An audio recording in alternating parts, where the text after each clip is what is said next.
আসসালামু আলাইকুম ওয়া রাহমাতুল্লাহি ওয়া বারাকাতুহু। ইন্নাল হামদালিল্লাহিল আকরামিল্লাযী খালাকাল ইনসানা ওয়া কাররামাহু ওয়া 'allamaহু মিনাল বায়ানি মা লাম ইয়া'লাম। ফাসুবহানাল্লাযী লা ইহসা ইমতিনানুহু বিল লিসানি ওয়ালা বিল কলাম। নাশহাদু আল লা ইলাহা ইল্লাল্লাহু ওয়াহদাহু লা শারীকা লাহ ওয়া নাশহাদু আন্না সাইয়্যিদানা ওয়া সানাদানা ওয়া হাবিবানা ওয়া মাওলানা মুহাম্মাদান আবদুহু ওয়া রাসূলুহু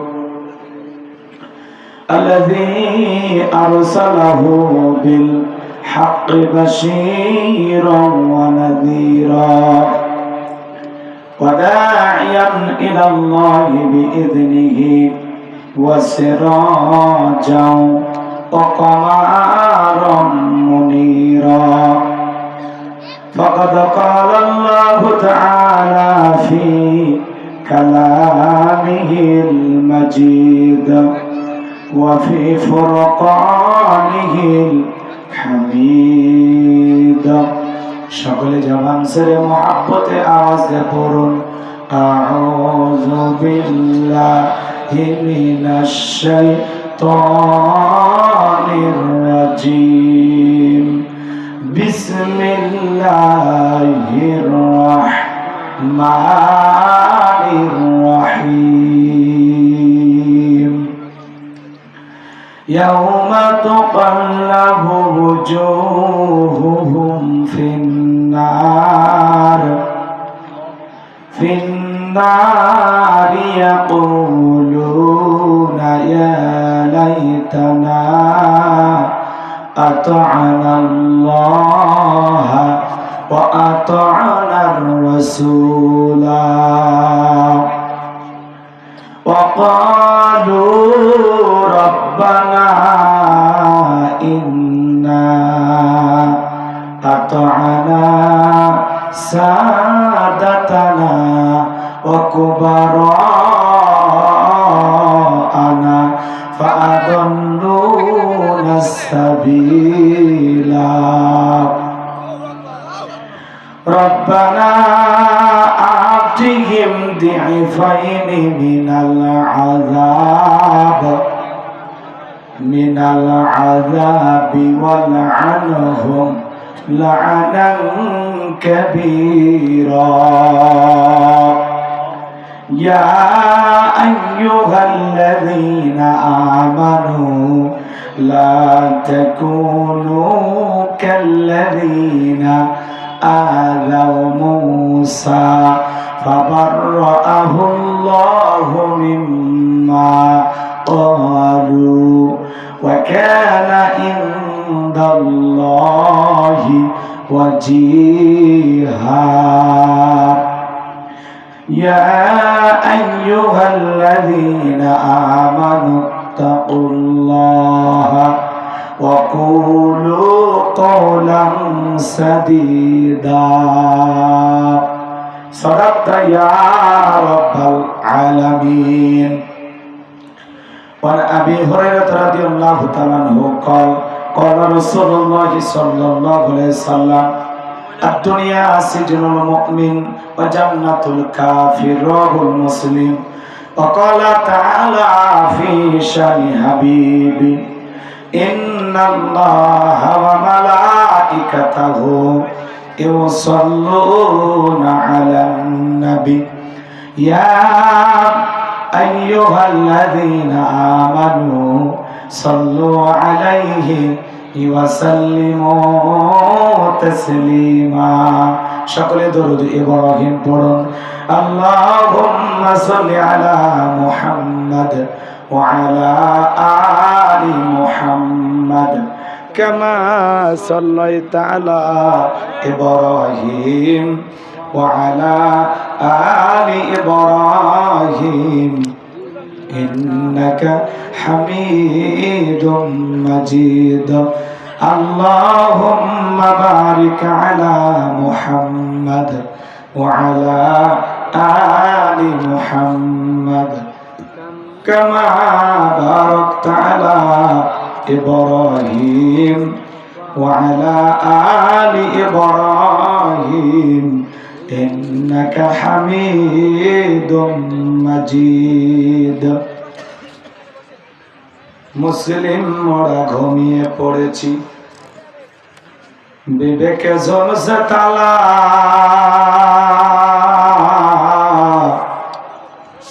রক্ত মোদের হয়েছে শিথিল পাপে অন্তর কালা আসছে পথে আধার নেমে তাই বলে কি রইবি থেমে বারে বারে জ্বলবে বাতি হয়তো বাতি জ্বলবে না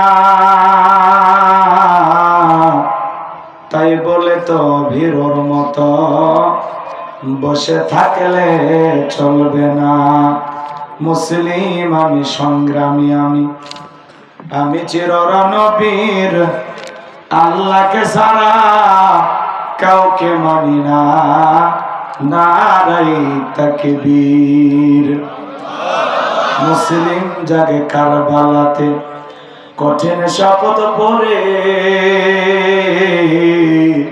সেই মুসলিম চির উত্তম তাই তো একত্রে শপথ নিলাম আল্লাহ রাজগর বয়েবার চির শান্তি সুখের নীর আল্লাহকে ছাড়া কাউকে করি না ভয় নারাই তাকবীর কইরে খালেদ কইরে ওমর এসেছে নতুন বদর কইরে খালেদ কইরে ওমর এসেছে নতুন বদর কোথায় দেখবি জয়ী তরুণ মুজাহিদ আবার কি গাইতে হবে ঘুম ভাঙানো গীত আবার কি গাইতে হবে ঘুম ভাঙানো গীত লা ইলাহা ইল্লাল্লাহ জোরে লা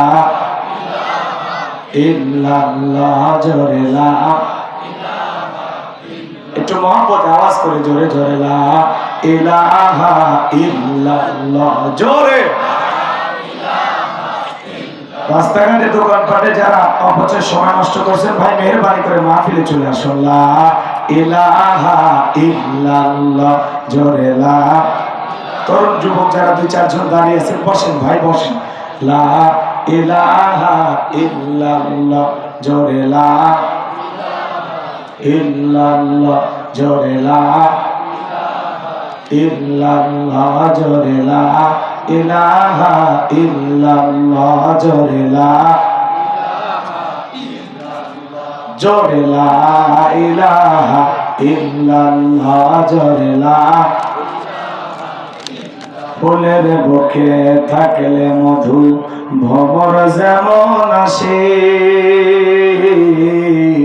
কোরআনের জ্ঞান থাকলে বুকে সবাই ভালোবাসে লা ইলাহা ইল্লাল্লাহ জোরে লা জোরে লা ইলাহা ইল্লাল্লাহু মুহাম্মাদুর রাসূলুল্লাহ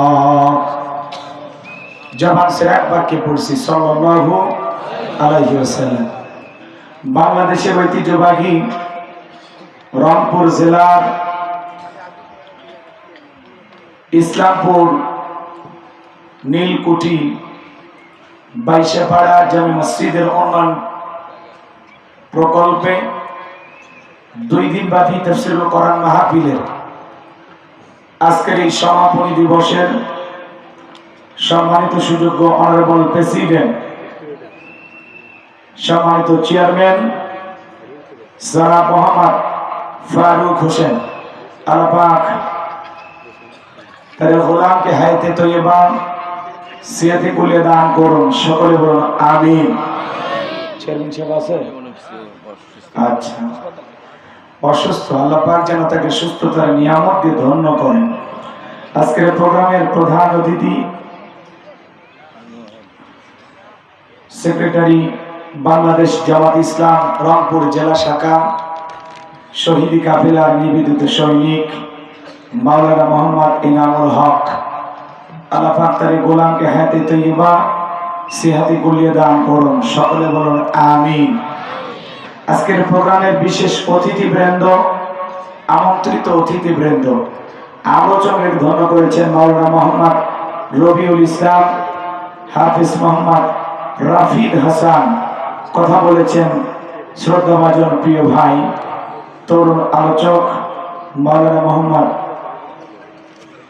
খোবায়েব হোসেন দামাত বারাকাতুহু আলিয়া। আল্লাহ পাক সকল আলোচকের আলোচনা দ্বীনের জন্য, ইসলামের জন্য, কোরআনের খেদমতের জন্য কবুল করুন, সকলে বলুন আমিন। মাহফিল কমিটির সভাপতি জনাব মোহাম্মদ আনোয়ার হোসেন, আল্লাহ পাক প্রিয় ভাইকে হায়াতে তৈয়বা সিহাতে কুলিয়ে দান করুন, সকলে বলুন আমিন। এছাড়াও আজকের প্রোগ্রামে যারা অক্লান্ত পরিশ্রম করে সহযোগিতা করেছেন, অর্থ দিয়ে, শ্রম দিয়ে, মেধা দিয়ে, বিভিন্নভাবে আজকের প্রোগ্রাম বাস্তবায়ন করার জন্য কষ্ট করেছেন, সে সমস্ত ভাইদের প্রতি আন্তরিক কৃতজ্ঞতা প্রকাশ করছি এবং দিল থেকে দোয়া করছি আল্লাহ পাক সকলের হায়াতে তৈয়বা সিহাতে কুলিয়ে দান করুন, সকলে বলুন আমিন। মঞ্চে উপস্থিত সম্মানিত ওলামায়ে কেরাম, সামনে বসা পিতৃ সমতুল্য মুরব্বী বাবাজিরা, কলিজার টুকরা প্রাণপ্রিয় যুবক ভাইয়েরা, ছোট ছোট সোনা মালিকেরা, পর্দার আড়ালে সম্মানিত অবলা সরলা আবেদা সালেহা মা বোনেরা, প্রশাসনের সম্মানিত পুলিশের ভাইয়েরা, ডিবির ভাইয়েরা, জাতির বিবেক প্রিয় সাংবাদিক বন্ধুগণ, বিভিন্ন রাজনৈতিক দলের সম্মানিত নেতা কর্মী ভাইয়েরা, সবাইকে আরেকটি বার সালাম দিচ্ছি। আশা করছি সকলেই সালামের জবাব জোরে সোরে দেবেন। আসসালামু আলাইকুম ওয়া রাহমাতুল্লাহি ওয়া বারাকাতুহু। আমরা শুকরিয়া আদায় করতেছি সেই মহান রবের দরবারে, যারা পাক সুবহানাহু ওয়া তাআলা অত্যন্ত দয়া করে, করুণা করে, মায়া করে, মহব্বত করে, ভালোবেসে, পছন্দ করে, অত্র এলাকা থেকে গনে গনে গণান্বিত করে, যাচাই বাছাই করে, শুধুমাত্র কেবলমাত্র কোরআনুল কারীমের মহব্বতে আজকের মাহফিলে আসার বসার সুযোগ দান করেছেন। সে মহান রবের দরবারে সিজদা অবনত চিত্তে কালিমাতুশ শুকর আদায় করে পড়ছি আলহামদুলিল্লাহ। ভাই নাই কৃপণতা অলসতা দূর করে মুসলমান হিসাবে সিংহের মতো, বাঘের মতো গর্জন দিয়ে আল্লাহর দেয়া জবান দ্বারা দুইটা ঠোঁট নাড়ায়া চিৎকার মেরে বলুন আলহামদুলিল্লাহ। পড়ুন রব্বানা লাকাল হামদ হামদান কাসীরান তাইয়িবান মুবারাকান ফি। লক্ষ্য করে দরুদ সালাম মানবতার শ্রেষ্ঠ বন্ধু বিশ্বনবী, বিশ্বনেতা, যে নবী আইয়ামে জাহিলিয়াতের যুগে আগমন করে অসভ্য মানুষগুলোকে সভ্য বানিয়েছেন, অভদ্র মানুষগুলোকে ভদ্র বানিয়েছেন, কোরআন নামের সংবিধান দিয়া, কোরআনের রাজ কায়েম করে সোনালী যুগ উপহার দিয়া মদিনার পাক ভূমিতে শায়িত আছেন। সে রাসূলের প্রতি কলিজা ভরা মহব্বত নিয়ে পড়ছি দরুদ সালাম, সকলেই পড়ুন সাল্লাল্লাহু আলাইহি ওয়াসাল্লাম। সম্মানিত ভাইরা আমার, ভূমিকায় লম্বা কথা নয়, সরাসরি মূল আলোচনায় প্রবেশ করতে চাই। আমি কথা বলবো পবিত্র কোরআনুল কারীমের 33 নাম্বার সূরা। সূরা নাম্বার কত? 33। আমি করব ওয়াজ, আপনারা দেবেন আওয়াজ, জবাব দিবেন ঠিক ঠিক, আলোচনা হবে কমপ্লিট। শ্রোতাদের স্পিরিটে বারে বক্তার হিট, আলোচনা হবে জায়গা মতো ফিট। আগে বলতাম কিছু আজ প্যান্ডেলে, কিছু আজ অ্যাঙ্গেলে, এখন আর অ্যাঙ্গেলে না, যা বলবো সব ডাইরেক্ট। কথা বলেন না কেন? আগেই ভয় করি নাই, আর এখন তো ময়দান উন্মুক্ত, তারপরে কিন্তু ষড়যন্ত্র থেমে নেই। কথা বলেন না কেন? আলোচনার শুরুতেই আমার জানার বড় ইচ্ছা হয় আপনারা সবাই এখন কেমন আছেন? আলহামদুলিল্লাহ। আগে এরকম মাহফিলে জিজ্ঞাসা করলে আলহামদুলিল্লাহ আওয়াজ একটু কম পাওয়া যায়। কথা বলেন না? রাগ করতেছেন? তাহলে আপনারা সবাই কেমন আছেন? মাশাআল্লাহ, যাক, একজন ভালোবাসার মানুষ পাওয়া গেছে। উনি বলতেছেন হুজুর আপনি কেমন আছেন? আলহামদুলিল্লাহ, আমিও ভালো আছি। ভালো নেই তারা বর্তমান ক্ষমতা হারিয়ে পাগলের বেশে ঘুরতেছে যারা। ভালো নেই তারা এদেশের নিরীহ আলেমদের ফাঁসির দড়িতে ঝুলিয়েছিল যারা। ভালো নেই তারা মতিউর রহমান নিজামী খুনি যারা, গোলাম আজমের খুনি যারা, সাকাওয়াত হোসেনের খুনি যারা। কথা বলে ঠিক কিনা? ভালো নেই তারা 24 সালের 5 আগস্ট ক্ষমতা হারিয়ে গর্তে লুকিয়ে আছে যারা, এরা ভালো নেই, আমরা ভালো আছি আলহামদুলিল্লাহ। মনে রাখবেন, জালেমদের শেষ পরিণতি হলো পরাজয়, আর মাজলুমদের শেষ পরিণতি হলো বিজয়।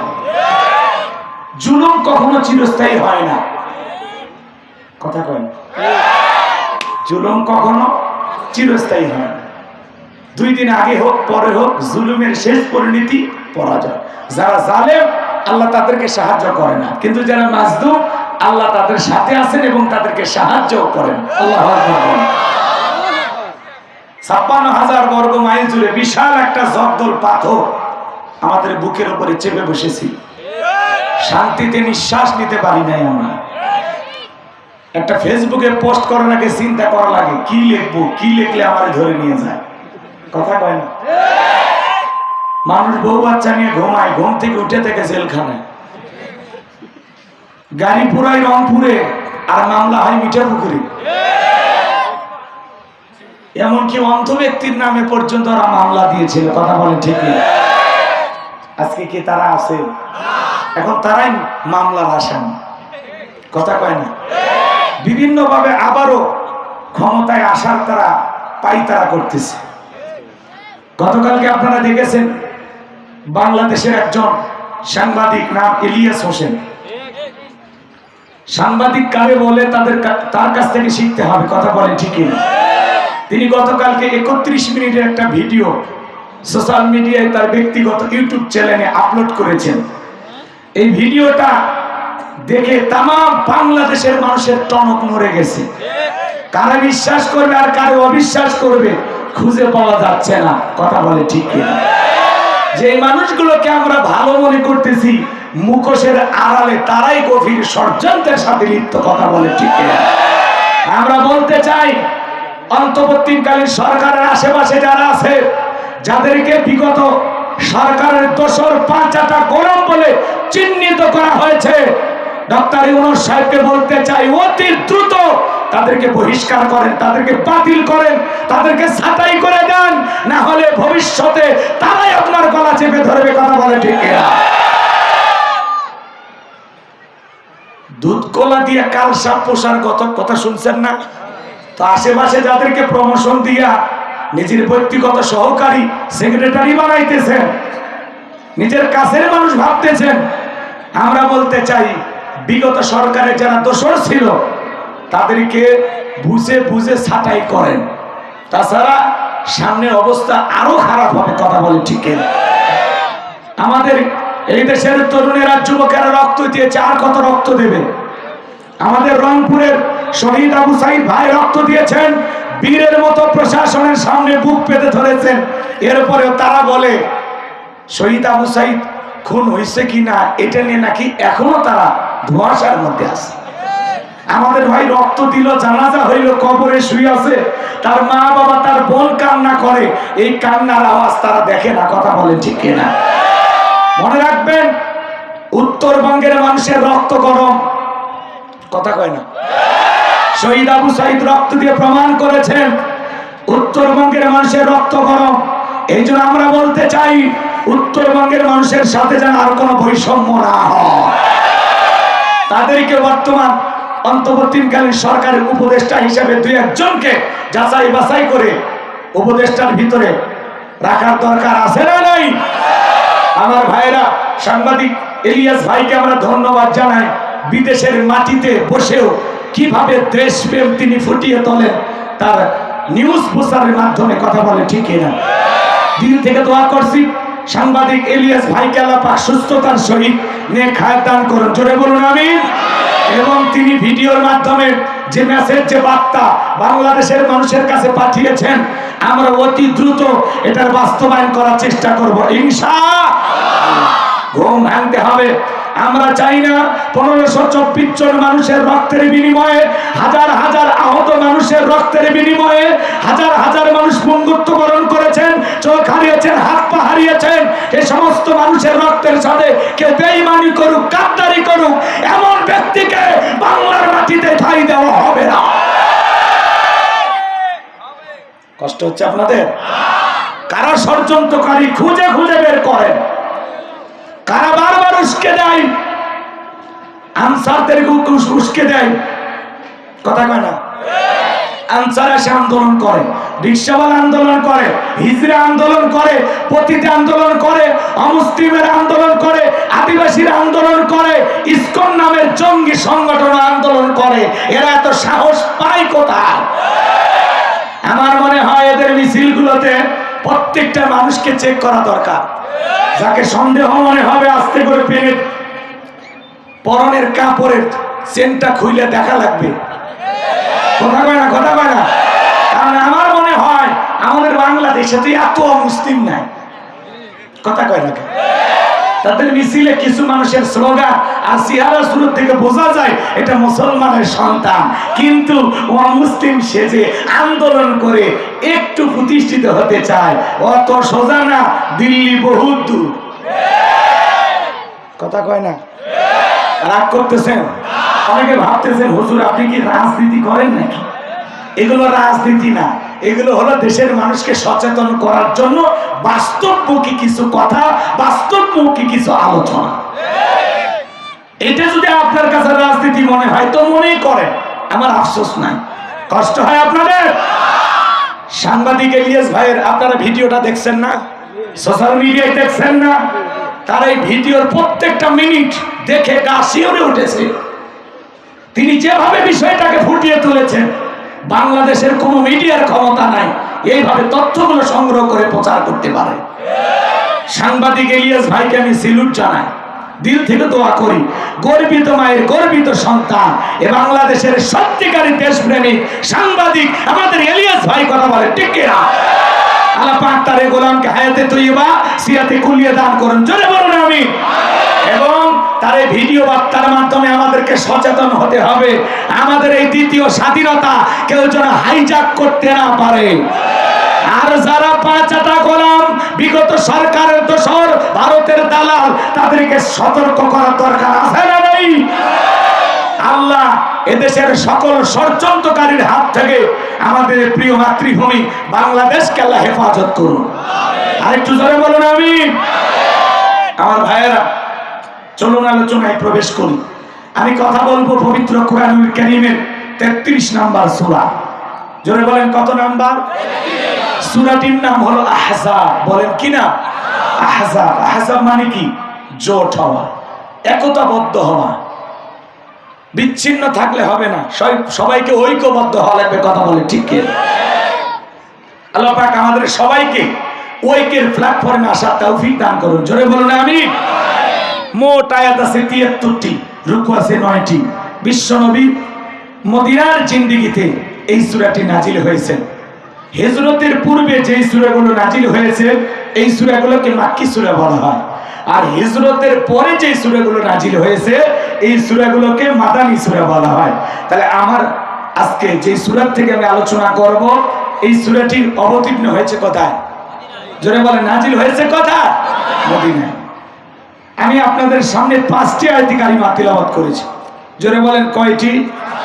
একটু কথা বলে সহযোগিতা করুন, জোরে বলেন কয়টি? 5টি। 66 থেকে 70 নাম্বার পর্যন্ত আমি 5টি আয়াতি কারিমা তিলাওয়াত করেছি। এত অল্প সময়ে এই 5টি আয়াতের আলোচনা করা হয়তো বা সম্ভব হবে না। আমি তারপরে খুব দ্রুত গতিতে কথাগুলো শুরু করব এবং আপনাদেরকে সেই বার্তা দেওয়ার চেষ্টা করব। আমার যে নিয়ত করে আমি এই আয়াতি কারিমাগুলো তেলাওয়াত করেছি, এই আয়াতের সঠিক মেসেজ যেন আল্লাহ পাক আপনাদের সামনে দেওয়ার তৌফিক দান করেন, জোরে বলুন আমিন। আমার কোনো জ্ঞান নাই, জ্ঞান দেওয়ার মালিক কে? ক্বালু সুবহানাকা লা ইলমা লানা ইল্লা মা আল্লামতানা ইন্নাকা আনতাল আলিমুল হাকীম। বলুন সুবহানাল্লাহ। জ্ঞান দেওয়ার মালিক কে? একটু জোরে বলেন না ভাই, কে? আল্লাহ রাব্বুল আলামিন বলেন, ওয়ালাকাদ আতাইনা দাউদা সুলাইমানা ইলমা। আল্লাহ রাব্বুল আলামিন বলেন, আমি পয়গম্বর দাউদ এবং সুলাইমানকে ইলম দিয়েছিলাম, জ্ঞান দিয়েছিলাম এবং বলেছিলাম, পয়গম্বর তুমি আমার শুকরিয়া আদায় করো। আল্লাহর পয়গম্বর দাউদ এবং সুলাইমান ইলম আর জ্ঞান পাওয়ার পরে প্রশংসা আদায় করেছিলেন কার? তো আমাদের কোনো জ্ঞান নাই, জ্ঞান দেওয়ার মালিক আল্লাহ। নবী রাসূলদেরকেও জ্ঞান দিয়েছেন কে?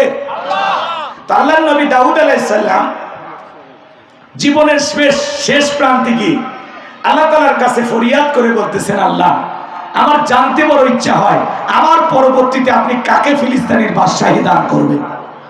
আমার আল্লাহ তাআলা জানিয়ে দিলেন, ও পয়গম্বর দাউদ, তোমার পরবর্তীতে আমি আল্লাহ পাক তাকে ফিলিস্তিনের বাদশাহী দান করব। আমার পক্ষ থেকে একটা নিয়ামতে ভরা সিন্দুক যাবে। ওই সিন্দুকের ভিতরে তিনটা জিনিস থাকবে, যে বলতে পারবে ওই তিনটা জিনিসের নাম কি কি এবং তিনটা জিনিসের কি কি কাজ হবে, বুঝতে পারবেন আমি আল্লাহ পাক আপনার ইন্তিকালের পরে তাকে ফিলিস্তিনের বাদশাহী দান করব। চিৎকার মেরে বলুন আল্লাহু আকবার। আল্লাহর নবী দাউদ আলাইহিস সালাম এই কথা শোনার পরে কওমের হাজার হাজার মানুষকে একত্রিত করে ডেকে বলেন, ও দেশের জনগণ, শোনা দিয়া মন, আমি নবী দাউদ তোমাদেরকে একটা প্রশ্ন করতে চাই। আল্লাহর পক্ষ থেকে নিয়ামতে ভরা একটা সিন্ধুক আসবে, ওই সিন্ধুকের ভিতরে তিনটা জিনিস থাকবে, কোনটার নাম কি, কোনটা দিয়ে কি কাজ হয়, তোমরা কি কেউ বলতে পারবা? পয়গম্বরের সামনে থাকা হাজার হাজার মানুষ মাথা নত করে চলে যায়। আল্লাহর পয়গম্বরের প্রশ্নের উত্তর কেউ দিতে পারলো না ভাই। এইভাবে কিছুদিন চলে যায়। আল্লাহর নবী দাউদ চিন্তা করলো, এত জায়গায় দাওয়াত দিলাম, কোন মানুষ বলতে পারলো না। এইবার পয়গম্বর চিন্তা করলেন, নিজের ঘরেও দাওয়াত দেওয়া দরকার আছে না নাই? আল্লাহর নবী দাউদ আলাইহিস সালাম ছেলে মেয়ের সংখ্যা ছিল 40 জন। জোরে কন্যা মারহাবা। আমাদের স্লোগান হলো, সন্তান দুইটার বেশি নয়, একটা হইলে ভালো হয়। আর আমার স্লোগান, না হইলে আরো ভালো হয়। খালি টোনা আর টুনি, বেঁচে থাকতে ডিস্টার্ব করার কেউ নাই, মরার পরে কান্দারও কেউ নাই। সন্তান দুইটার বেশি নয়, একটা হলে ভালো হয়, এই স্লোগান কিন্তু মুসলমানের না। এটা তামাম পৃথিবীর ইহুদি খ্রিস্টানেরা কৌশল করে মুসলমানের মাথার মধ্যে এই ভাইরাসটা ঢুকে দিয়েছে। সন্তান দুইটার বেশি নয়, একটা হলে ভালো হয়। কারণ তামাম পৃথিবীর জালেমেরা চায় মুসলমানের সংখ্যা কমুক না বাড়ুক। সংখ্যা বাড়াইলে যে কি লাভ আপনারা বুঝতেছেন? রাশিয়ার প্রেসিডেন্ট পুতিন বলতেছে, আমাদের জনসংখ্যা দিন দিন কমে যাচ্ছে, তোমরা যেখানেই সুযোগ পাও তোমরা তোমাদের প্রিয়জনদের সাথে মিলিত হও, যাতে বাচ্চা বেশি বেশি হয়। রাশিয়ার প্রেসিডেন্ট ও মুসলিম, সেও চায় জনসংখ্যা বাড়ুক। কথা কয় না ভাই? রাগ করতেছেন? পুতিনের এই বক্তব্যের আপনি কি বুঝতেছেন? তারাও চায় জনসংখ্যা লাগবে। আমাদের একটু জনসংখ্যা বৃদ্ধি করার দরকার আছে না? দিনাজপুরে একবার ওয়াজ করতে গেলাম, এক মুরব্বী ছোট্ট বাচ্চা কোলে নিচে বলে, হুজুর দোয়া করেন। আমি তখন বললাম, কি হয় আপনার নাতি পুতি? কয় না হুজুর, এটা আমার 11 নাম্বার। চিন্তা করেন, আগেকার অনেক মানুষ এগুলো পদ্ধতি বুঝতো না, কিসের সন্তান না নেবে। কথা কয় নাকি? আগেকার মুরব্বীদের ঠিক তাকায় দেখেন, 8টা 10টা 12টা 15টা বাচ্চা। আমার গ্রামে একটা ছিল 19 জন। মারহাবা। রাগ করতেছেন আপনারা? তার মধ্যে 2টা ছেলে আর বাকি 17টাই হলো মেয়ে। তারপরেও তারা আলহামদুলিল্লাহ। আগেকার মানুষ আর এখনকার মানুষ, শোনেন, পরিবার পরিকল্পনা করা ভালো। কথা কয় না? পরিবার পরিকল্পনা করা ভালো। এই ছেলেকে ডাক্তার বানাবো, মেয়েটাকে ভালো জায়গায় প্রতিষ্ঠিত করবো, এই ছেলেটাকে হাফেজ বানাবো, এরে মুফতি মুহাদ্দিস বানাবো। সন্তানদেরকে নিয়ে পরিকল্পনা করা ভালো, কিন্তু আমরা কি করি? মারিবার পরিকল্পনা। কোন ট্যাবলেটে, কোন ইনজেকশনে টেনশন মুক্ত। কথা কন না আপনারা? রিজেকের মালিক কে? আপনি নাকি? আপনার বাপের যে 8-10টা বাচ্চা কাচ্চা, কি আপনার ভাইয়েরা না খেয়ে মরছে? হ্যাঁ, আপনার দাদার যে এতগুলো সন্তান না খেয়ে মরছে? বুঝেন, সংখ্যা বেশি হওয়া লাগবে। একটা ফ্যামিলিতে যদি 10-15 জন হয়, দেখবেন ওই ফ্যামিলির বিরুদ্ধে কথা বলার কেউ সাহস পায় না। একটাই বাচ্চা দেখবেন চতুর্মুখী শত্রু, কিছু বলতেও পারে না। আর লাঠি যে একটা, লাঠি কয়টা? হ্যাঁ, আর লাঠি ধরা যদি 15-20 জন থাকে, ওরে চোখ রাগানোর কারো ক্ষমতা নেই। কথা ঠিক কি না? লাঠির সংখ্যা বৃদ্ধি করা লাগবে। হাসে হাসে আরে ভাই লাঠি ধরা বোঝেন না আপনারা? মারামারি করতে গেলে লাঠি লাগবে না? আপনারা কি বুঝতেছেন নাকি? আমার ভাইয়েরা মন খারাপ করবেন না, একটু মনোযোগ দিয়ে কথা বলে শুনবেন। বাজার সন্তান যদি আল্লাহ দেয়, রিজেকও আল্লাহ দেবেন। কথা বলেন ঠিক কিনা?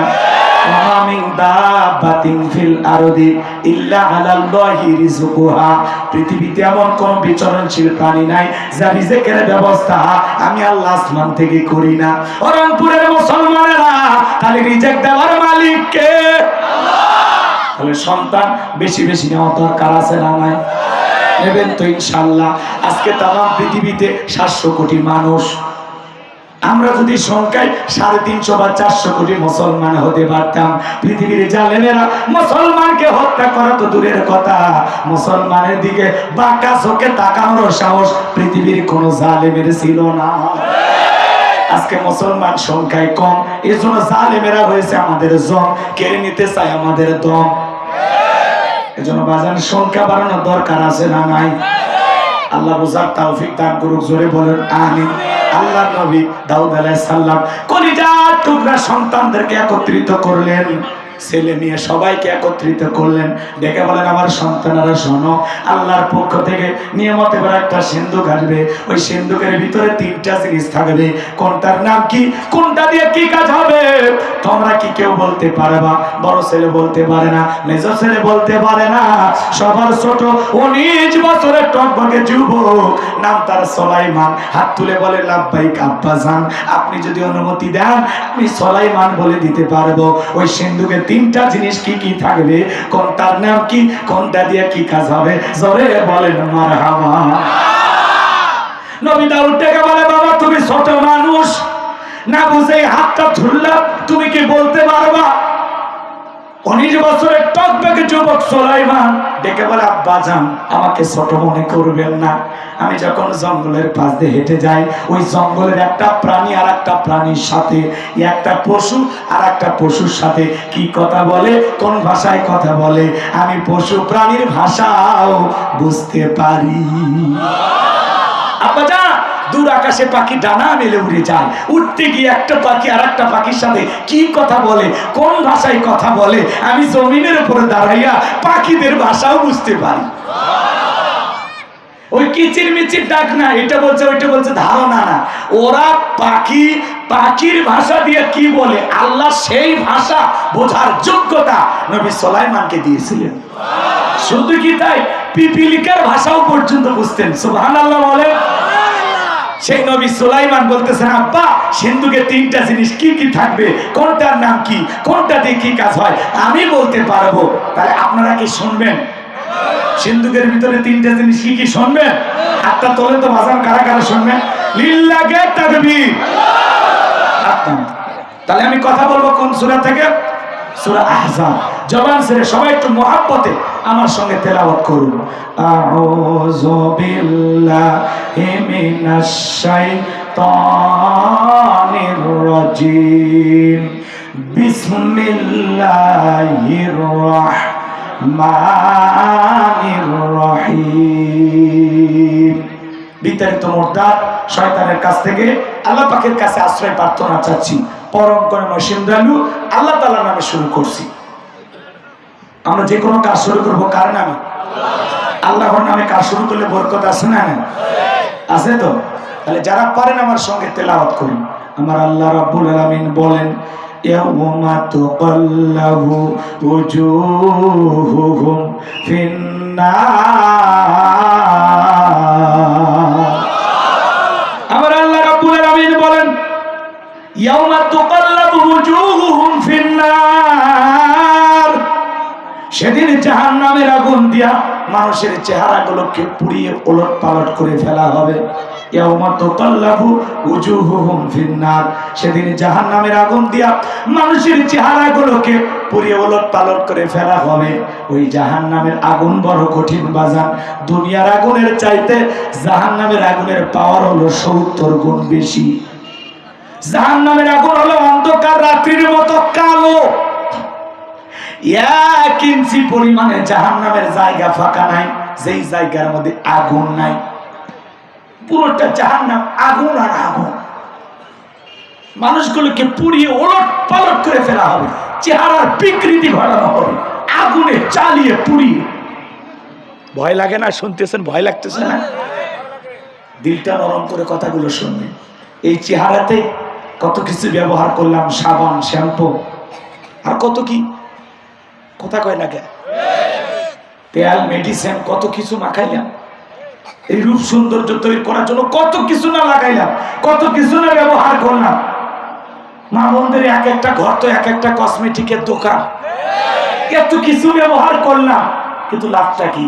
আল্লাহ বলতেছেন ইয়াউমা তাকাল্লাবু উজুহুহুম ফিন্নার, সেদিন জাহান্নামের আগুন দিয়া মানুষের চেহারাগুলোকে ওলট পালট করে পুড়িয়ে ফেলা হবে।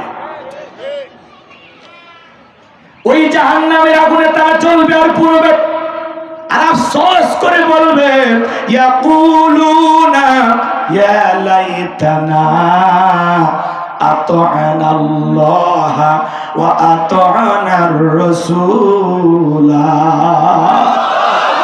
সেদিন তারা বলবে হায় আফসোস, আমরা যদি দুনিয়ার জমিনে আল্লাহর আনুগত্য করতাম, রাসূলের আনুগত্য করতাম, আল্লাহকে মানতাম, রাসূলকে মানতাম, তাহলে আমাদেরকে এইভাবে জাহান্নামের আগুনে জ্বলা লাগতো না। তাহলে এই মানুষগুলো কেন জ্বলতেছে, কারা জ্বলতেছে? শোনেন শোনেন, কথার মূল পয়েন্টে গেলে বুঝতে পারবেন। আমি জাহান্নাম নিয়ে আলোচনা করব না, কারণ জাহান্নাম নিয়ে কথা বলতে গেলে 2-3 ঘন্টা কথা বলে শেষ হবে না। আর এখনই যদি জাহান্নামের ওয়াজ করি, অনেক মানুষ কবে হুজুর বুঝি আমরা, কথা কি বুঝতে পারতেছেন? কিন্তু জাহান্নামের কত তীব্র শাস্তি, যন্ত্রণা, এটা আপনাকে বলে বোঝানো যাবে না। ইন্নাহা সাআত মুস্তাকাররুন ওয়া মুকামা, নিশ্চয় আবাসস্থল হিসাবে, বসতির জায়গা হিসাবে জাহান্নাম হলো একটা নিকৃষ্টতম একটা স্থান। জাহান্নাম সুখের ঠিকানা না, ওইটা হলো যন্ত্রণার কারখানা। ওখানে যে কত প্রকারের শাস্তি মানুষের জন্য অপেক্ষা করতেছে, মানুষ কল্পনাও করতে পারবে না। কথা কয় না ভাই? ঠিক ঠিক। রাগ করতেছে? আল্লাহ পাক আমাদের সবাইকে জাহান্নামের আগুন থেকে বাঁচান, জোরে বলেন আমিন। আল্লাহ আমাদের সবাইকে জাহান্নামের আগুন থেকে মুক্তি দেন, জোরে বলেন আমিন। আমি যদি জাহান্নামের কথা বলি, আমার যে টার্গেট, সেই টার্গেটটা পূরণ হবে না। এজন্য জায়গা মতো যেতে চাচ্ছিলাম। আপনারা কি শুনতেছেন আমি বুঝি না, একটু ওই দিকে ইঙ্গিত করে কথাগুলো বলতে চাই। খারাপ লাগে নাকি? বলবো বলবো। তাকবীর দেন, লিল্লাহি তাকবীর।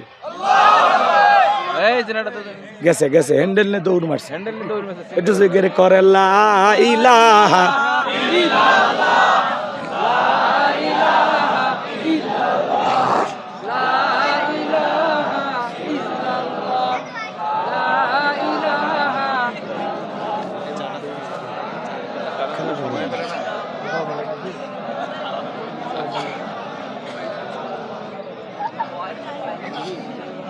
না খালি গরম থাকে, একদিন ছেড়ে দাও। লা ইলাহা ইল্লাল্লাহ, লা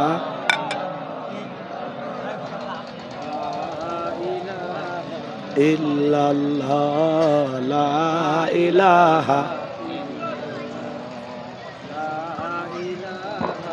ইল্লাল্লাহ, লা ইলাহা লা ইলাহা ইল্লাল্লাহু মুহাম্মাদুর রাসূলুল্লাহ সাল্লাল্লাহু আলাইহি ওয়াসাল্লাম।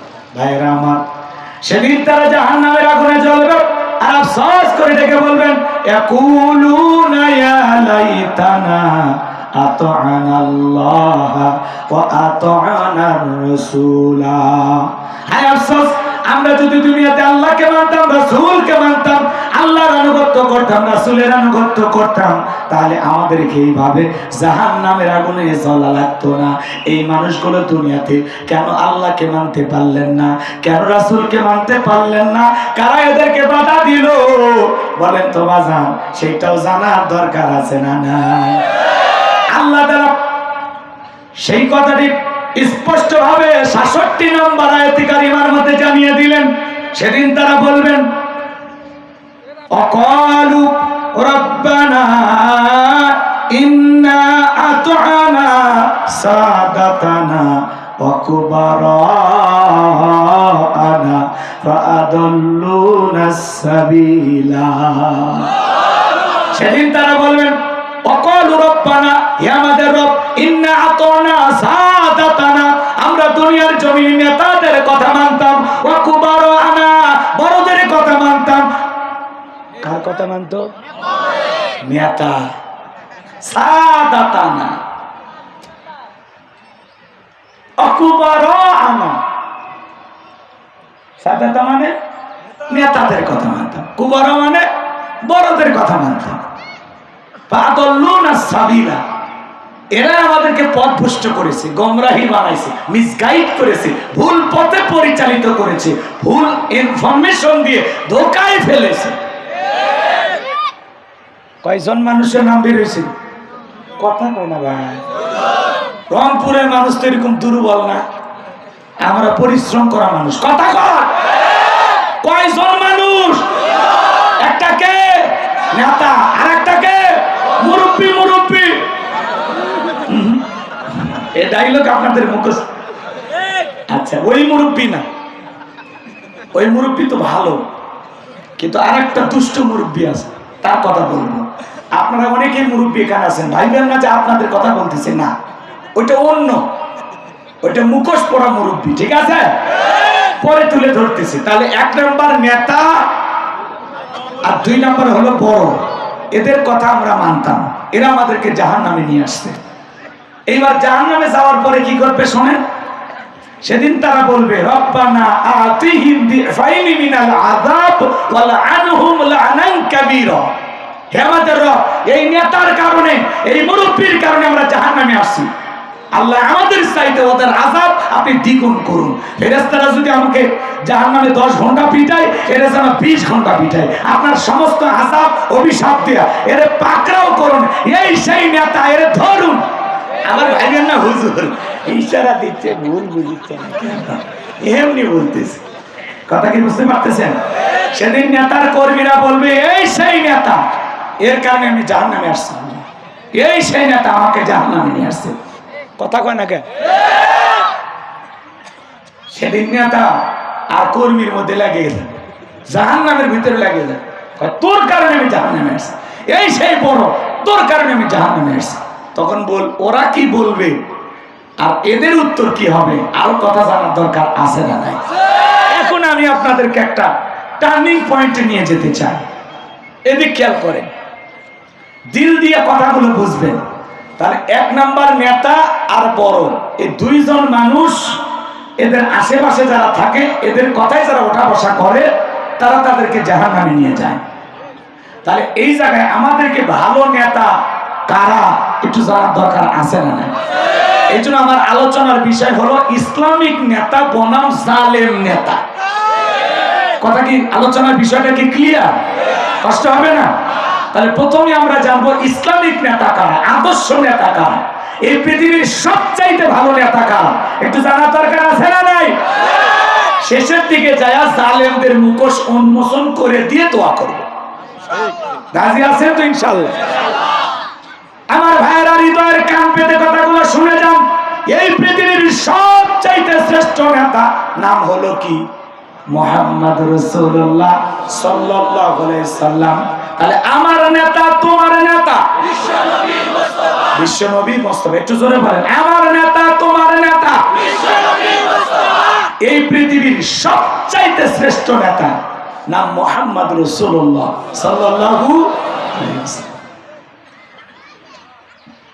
নবীকে নেতা মানতে সমস্যা আছে?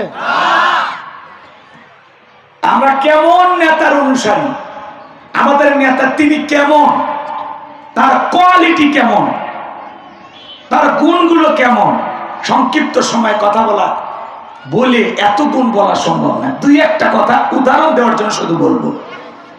তাহলে এই পৃথিবীর শ্রেষ্ঠ নেতা নাম মুহাম্মদ রাসূলুল্লাহ সাল্লাল্লাহু আলাইহি ওয়াসাল্লাম।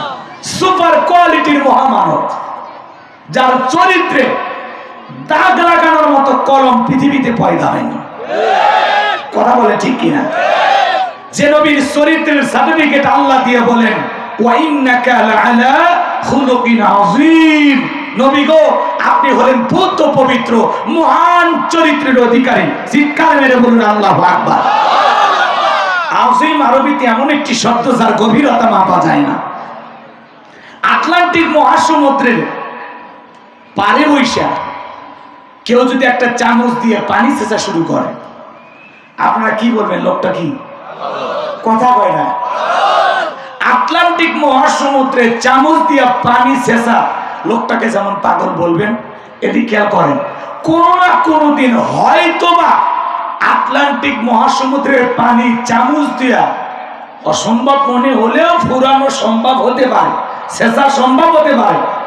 পানির সব আটলান্টিক মহাসমুদ্র থেকে শুকানো সম্ভব হতে পারে, কিন্তু বিশ্বনবীর চরিত্র নিয়া, বিশ্বনবীর সম্মান নিয়া আলোচনা করে শেষ করা সম্ভব নয়। চিৎকার মেরে বলুন সুবহান।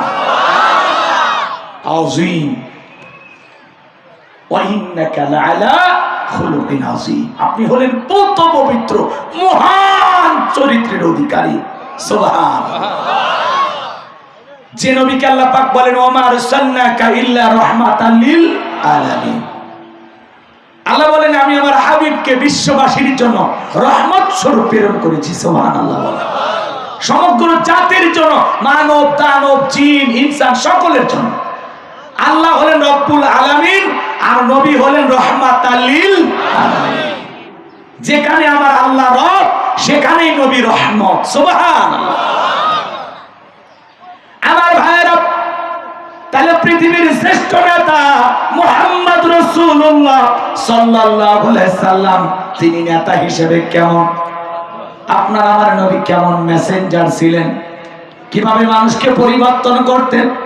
একটু দিল দিয়া কথাগুলো বুঝবেন বাজান গো আমার। হয়তো অনেকে আলোচনাগুলো শুনেছেন, খালি উদাহরণ দেওয়ার জন্য আমি কথাগুলো বলতেছি, সামনে গেলে আপনারা মজা পাবেন। এক ইহুদি মসজিদে পেশাব করতেছেন, হযরত ওমর ফারুক ডেকে বলেন, ও নবী, ইহুদির এত বড় সাহস, আমরা যেখানে আল্লাহকে সিজদা দিই সেখানে এসে পেশাব করতেছি, একবার অনুমতি দেন খাপ থেকে তরবারি বের করে এমন একটা কোপ মারবো জীবনে আর কোনোদিন পেশাব লাগবে না। আল্লাহ রাসূল বলতেছে, ওমর তুমি থামো, তরবারি খাপের ভিতরে ঢোকাও। ইহুদি পেশাব করতে আছে, হযরত ওমর ফারুক ডেকে বলেন, নবী সারাদিন মনে হয় পেশাব করে না, সব আটকায় রাখছে, মসজিদ মেঘে গেল তো পেশাব করতে করতে। আল্লাহ রাসূল বলতেছে, ওমর অপেক্ষা করো, আমি আসি তো। এখান থেকে দেখেন পৃথিবীর শ্রেষ্ঠ ডাক্তার মুহাম্মদ রাসূলুল্লাহ সাল্লাল্লাহু আলাইহি ওয়াসাল্লাম। বর্তমান বিজ্ঞান এই কথাগুলো প্রমাণ করতেছে যে একজন মানুষ যদি পেশাব বা পায়খানা করতে যায়, জরুর স্বার্থে যায়, তাকে যদি কেউ হঠাৎ করে আতঙ্ক দেখায় অথবা ভয় দেখায়, কোনো কারণে যদি অর্ধেক করেছে অর্ধেকটা ভিতরে আটকে যায়, তাহলে এইটার কারণে তার দেহের ভিতরে বড় বড় রোগ হওয়ার সম্ভাবনা আছে। এই জন্য রাসূল বলতেছে, শান্তিতে ওর একটু পেশাব করতে দেয়। কারণ পৃথিবীর শ্রেষ্ঠ ডাক্তার ছিলেন মুহাম্মদ রাসূলুল্লাহ সাল্লাল্লাহু আলাইহি ওয়াসাল্লাম। হযরত আলীর চোখ উঠছে, চোখ ওটা বোঝেন না? কথা কয় না, রংপুরের মানুষ, আমি গাইবান্ধার ছেলে, কথা বুঝতেছেন না আপনারা? হযরত আলীর চোখ উঠছে, তাকাতেই পারতেছেন। জিহাদের ময়দানে আমার নবী পাঠাবেন, কায়লিকে ধরে আমার কাছে নিয়ে আসো। নিয়ে আসছেন, জিহ্বা থুতু লালা মোবারক একটু দুই চোখে লাগায় দিয়েছে, সাথে সাথে চোখ ক্লিয়ার। কি মেডিসিন! সুবহানাল্লাহ। নবী থুতু নিক্ষেপ করলে ওই থুতু থেকে সুগন্ধি বের হতো। সুবহানাল্লাহ বলবেন না? সেই নবী ইহুদি পেশাব করতেছে, চুপ করে আছে। পেশাব শেষ হয়ে গেল, আল্লাহ রাসূল দুই কাঁধে হাত দিলেন, দিয়ে বলতেছে, শোনো, তোমরা যেখানে ইবাদত করো সেখানে যদি কেউ পেশাব করে তুমি কি করবা? ইহুদি তখন বলতেছে, তার মধ্যে আর আমার মধ্যে ফয়সালা করবে এই তরবারি। আল্লাহ রাসূল বলতেছে, আমরা এখানে আমাদের মালিক আল্লাহকে সিজদা দিই, আর কোনোদিন এই জায়গায় পেশাব করো না। ইহুদি মুহূর্তের মধ্যে পরিবর্তন হয়ে গেলেন। বিশ্বনবীকে ডেকে বলেন, নবী আমি পেশাব করেছি আর বাঁকা চোখে তাকাইছি। ওমর খাপ থেকে তরবারি বের করে আমাকে হত্যার অনুমতি চাই। আপনি বারবার নিষেধ করলেন, ও নবী আমি মসজিদের ভিতরে পেশাব করেছি, আপনি আমাকে ধমক দিলেন না, রাগ করলেন না, বকাঝকা করলেন না, গালি দিলেন না, আর কি সুন্দর ব্যবহার দেখাইলেন গো নবী। আমার কাঁধে হাত বুলে যে নম্রতা, যে বিনয়ী ভাবে আমাকে বলেছেন গো নবী, যেই ধর্মের নেতার ব্যবহার এত সুন্দর, আমি আর অন্য ধর্মে থাকতে চাই না, আপনি আমারে কালেমা পড়ে মুসলমান বানাইয়া দেন। ইহুদি কালেমা পড়ে মুসলমান হয়ে গেল। আরেকটি ছোট্ট উদাহরণ, মক্কা বিজয়ের পরে বিশ্বনবী ডেকে বলেন, আমার সাহাবীরা ওসমান ইবনে তালহাকে আমার কাছে নিয়ে আসো। ওসমান ইবনে তালহাকে, যার কাছে খানায় কাবার চাবিটা সংরক্ষণ করে রাখা হতো। বিশ্বনবী মক্কায় থাকা অবস্থায় অনেক দিন বলেছেন, ওসমান ইবনে তালহা খানায় কাবার দরজাটা খুলে দাও, আমি একটু ভিতরে যাব, আমার মালিককে সিজদা দেব। কিন্তু ওসমান ইবনে তালহা খানায় কাবার দরজা বিশ্বনবীর জন্য খুলে দিত না। সে ওসমান ইবনে তালহাকে মক্কা বিজয়ের পরে বিশ্বনবী খুঁজতেছেন, যাও ওসমান ইবনে তালহাকে আমার কাছে নিয়ে আসো। এবার ওসমান ইবনে তালহাকে বলা হলো, বিশ্বনবী তোমাকে ডেকেছেন, চলো। ওসমান ইবনে তালহা মনে মনে ভাবতেছে, আজকে মক্কার পাওয়ার ক্ষমতা রাসূলের হাতে। আমার মনে হয় মক্কায় থাকা অবস্থায় বিশ্বনবীর জন্য আমি খানায় কাবার দরজা খুলে দেই নাই, সেই দিনের প্রতিশোধ গ্রহণ করবে। আজকে আমার জীবনের শেষ দিন। কান্না করতেছেন, কষ্ট পাইতেছেন। এরপরে রাসূলের সামনে হাজির হয়ে গেলেন। নবীজি খানায় কাবার চাবিটা নিয়ে বলেন, ও ওসমান ইবনে তালহা, এই খানায় কাবার চাবির দায়িত্ব কাফেরা তোমাকে দিয়েছিল, মক্কা বিজয়ের পরে এই চাবির দায়িত্ব আমি তোমাকেই দিলাম। বলেন আল্লাহু আকবার। নবীজির কাছের চাচা ইবনে আব্বাস রাদিয়াল্লাহু তাআলা আনহু, তিনি ভেবেছিলেন হয়তোবা ভাতিজা আমারে দায়িত্ব দিবে, কিন্তু বিশ্বনবী দায়িত্ব দিলেন ওসমান ইবনে তালহাকে। ওসমান ইবনে তালহা এবার চোখের পানি ছেড়ে দিয়ে কাঁদে আর বলে, নবী, আজকে মক্কার পাওয়ার ক্ষমতা আপনার হাতে। আমি ভেবে নিয়েছিলাম আপনাকে বহুদিন খানায় কাবার দরজা খুলে দেই নাই, হয়তোবা সেই দিনের প্রতিশোধ গ্রহণ করবেন। আজকে সমস্ত ক্ষমতা, সমস্ত জনশক্তি, জনবল আপনার হাতে। একটা ইশারা দিলে নবী আমাকে খুঁজে পাওয়া যাবে না। কিন্তু আপনি আমাকে ক্ষমা করে দিলেন। আপনার যে ব্যবহার, আপনার যে উদারতা, ও নবী, আমি আর অমুসলিম থাকতে চাই না, আপনি আমারে কালেমা পড়ে মুসলমান বানায় দেন। সুবহানাল্লাহ। বিশ্ব নবীর আখলাক দেখে, নবীজির উত্তম আচরণ দেখে, নবীজির ব্যবহার দেখে, নবীজির ভালোবাসা দেখে মানুষ তলে তলে কালেমা পড়ে মুসলমান হয়েছে। এই জন্য আল্লাহ রাব্বুল আলামিন বলেন, ওয়ালা তাস্তাবিল হাসানাতু ওয়ালাস সাইয়্যিআহ ইদফা বিল্লাতি হিয়া আহসানু ফাইযাল্লাযী বাইনাকা ওয়া বাইনাহু আদাওয়াতুন কাআন্নাহু ওয়ালিয়্যুন হামীদ। আল্লাহ সূরা হামীম আর-সিজদার 34 নম্বর আয়াতে কারিমায় জানায়া দিলেন, ভালো আর মন্দ সমান হতে পারে না। ভালো আর মন্দ, রাত আর দিন, সাদা আর কালো সমান হতে পারে? কথা বলে। আল্লাহ বলতেছেন ভালো আর মন্দ সমান হতে পারে না। ও নবী, আপনি যদি মন্দের জবাব ভালো দিয়ে দেন, আপনার চরম শত্রুটাকেও আমি আল্লাহ আপনার পরম বন্ধু বানায় দেব। সুবহানাল্লাহ। একটু জোরে হয় না? তার মানে কি বুঝলেন? আয়াত তিলাওয়াত করলে খালি শুনলে হবে না। কেউ যদি আপনার সাথে খারাপ আচরণ করে, আপনি তার সাথে পাল্টা খারাপ আচরণ করবেন না। কেউ আপনাকে গালি দিলে আপনি দিবেন সালাম। কেউ আপনার সেইভাবে গালি দিতেছে, আপনি কি দিবেন? কলু সালামা, সালাম দিয়ে চলে আসেন। আসসালামু আলাইকুম ভাই, আপনার মনে মন মেজাজ খারাপ, পরে কথা হবে। কেউ যদি আপনারা বলে তোর 14 গোষ্ঠীরে খায় বলে, ও রাত দেখাইছে, গালি দিছে, আপনি কিচ্ছু বলবেন না। আপনি তাকে বুঝাবেন যে ভাই আমারও মুখ আছে, কিন্তু আমি গালি দেই না। কথা কয় না? কারণ আমি মুসলমান, আমার মুখে গালি শোভা পায়। আমি কি দেব? সালাম। আসসালামু আলাইকুম ভাই, আপনি ভালো থাকেন। আপনার গাল শোনার মতো ধৈর্য আমার নাই, আপনি ভালো থাকেন। ও 10 দিন গালি দিতে দিতে একদিন আপনারে ধরে বলবে, এ ভাই আপনি কি গো, মানুষ নাকি? হাতটা দেন না। কি বলবেন? আপনি মানুষ নাকি গো? হ্যাঁ, আপনার দেহে কি গন্ডারের সামনা? এত গালি দেই, এত খারাপ ব্যবহার করি, কোনদিন প্রতিবাদ করলেন না। যান, আজ থেকে আপনার সাথে খারাপ ব্যবহার করবো না। আপনি আমার ভাই, আপনি আমার বন্ধু। আপনার শত্রু যেন শত্রুতা করতে করতে চিন্তা করে যে না, এই লোকটা এত ভালো, আমি এত শত্রুতা করি, এত বিরোধিতা করি, এত সমালোচনা করি, এত গালি দেই, কিন্তু কোনোদিন পাল্টা টু শব্দ করলো না। ইনি তো ভালো মানুষ। আমার দেখা আল্লাহ ফেরেশতা। আপনার প্রশংসা আপনার শত্রুর মুখে একদিন উঠবে যদি আপনি একটু ঠান্ডা থাকতে পারেন। আর আমরা কি করি? তোরে দেখে নেব, আমি কি বসে থাকবো রে, তোর নাক ফাটাবো, আমি নাক কিসে, তোর কল্লা থাকবে না রে। কথা এরকম করলে ভাই যখন তখন বিস্ফোরণ ঘটবে। কথা কয় না, কথা কয়। কে একজন রাগকে দেখাবে আর একজন ঠান্ডা ভাবে এই রাগটাকে হজম করবে, তাহলেই দেখবেন পরিবর্তন হবে। কথা বলে ঠিক কিনা? আমার কথায় কি আপনারা কষ্ট পাচ্ছেন? এই কথাগুলো কি অবাস্তব? তাহলে কেউ গালি দিলে আপনি কি দেবেন? সালাম। এটা আমাদের নেতার ব্যবহার ছিল। আমাদের নেতার নাম মুহাম্মদ রাসূলুল্লাহ সাল্লাল্লাহু আলাইহি ওয়াসাল্লাম।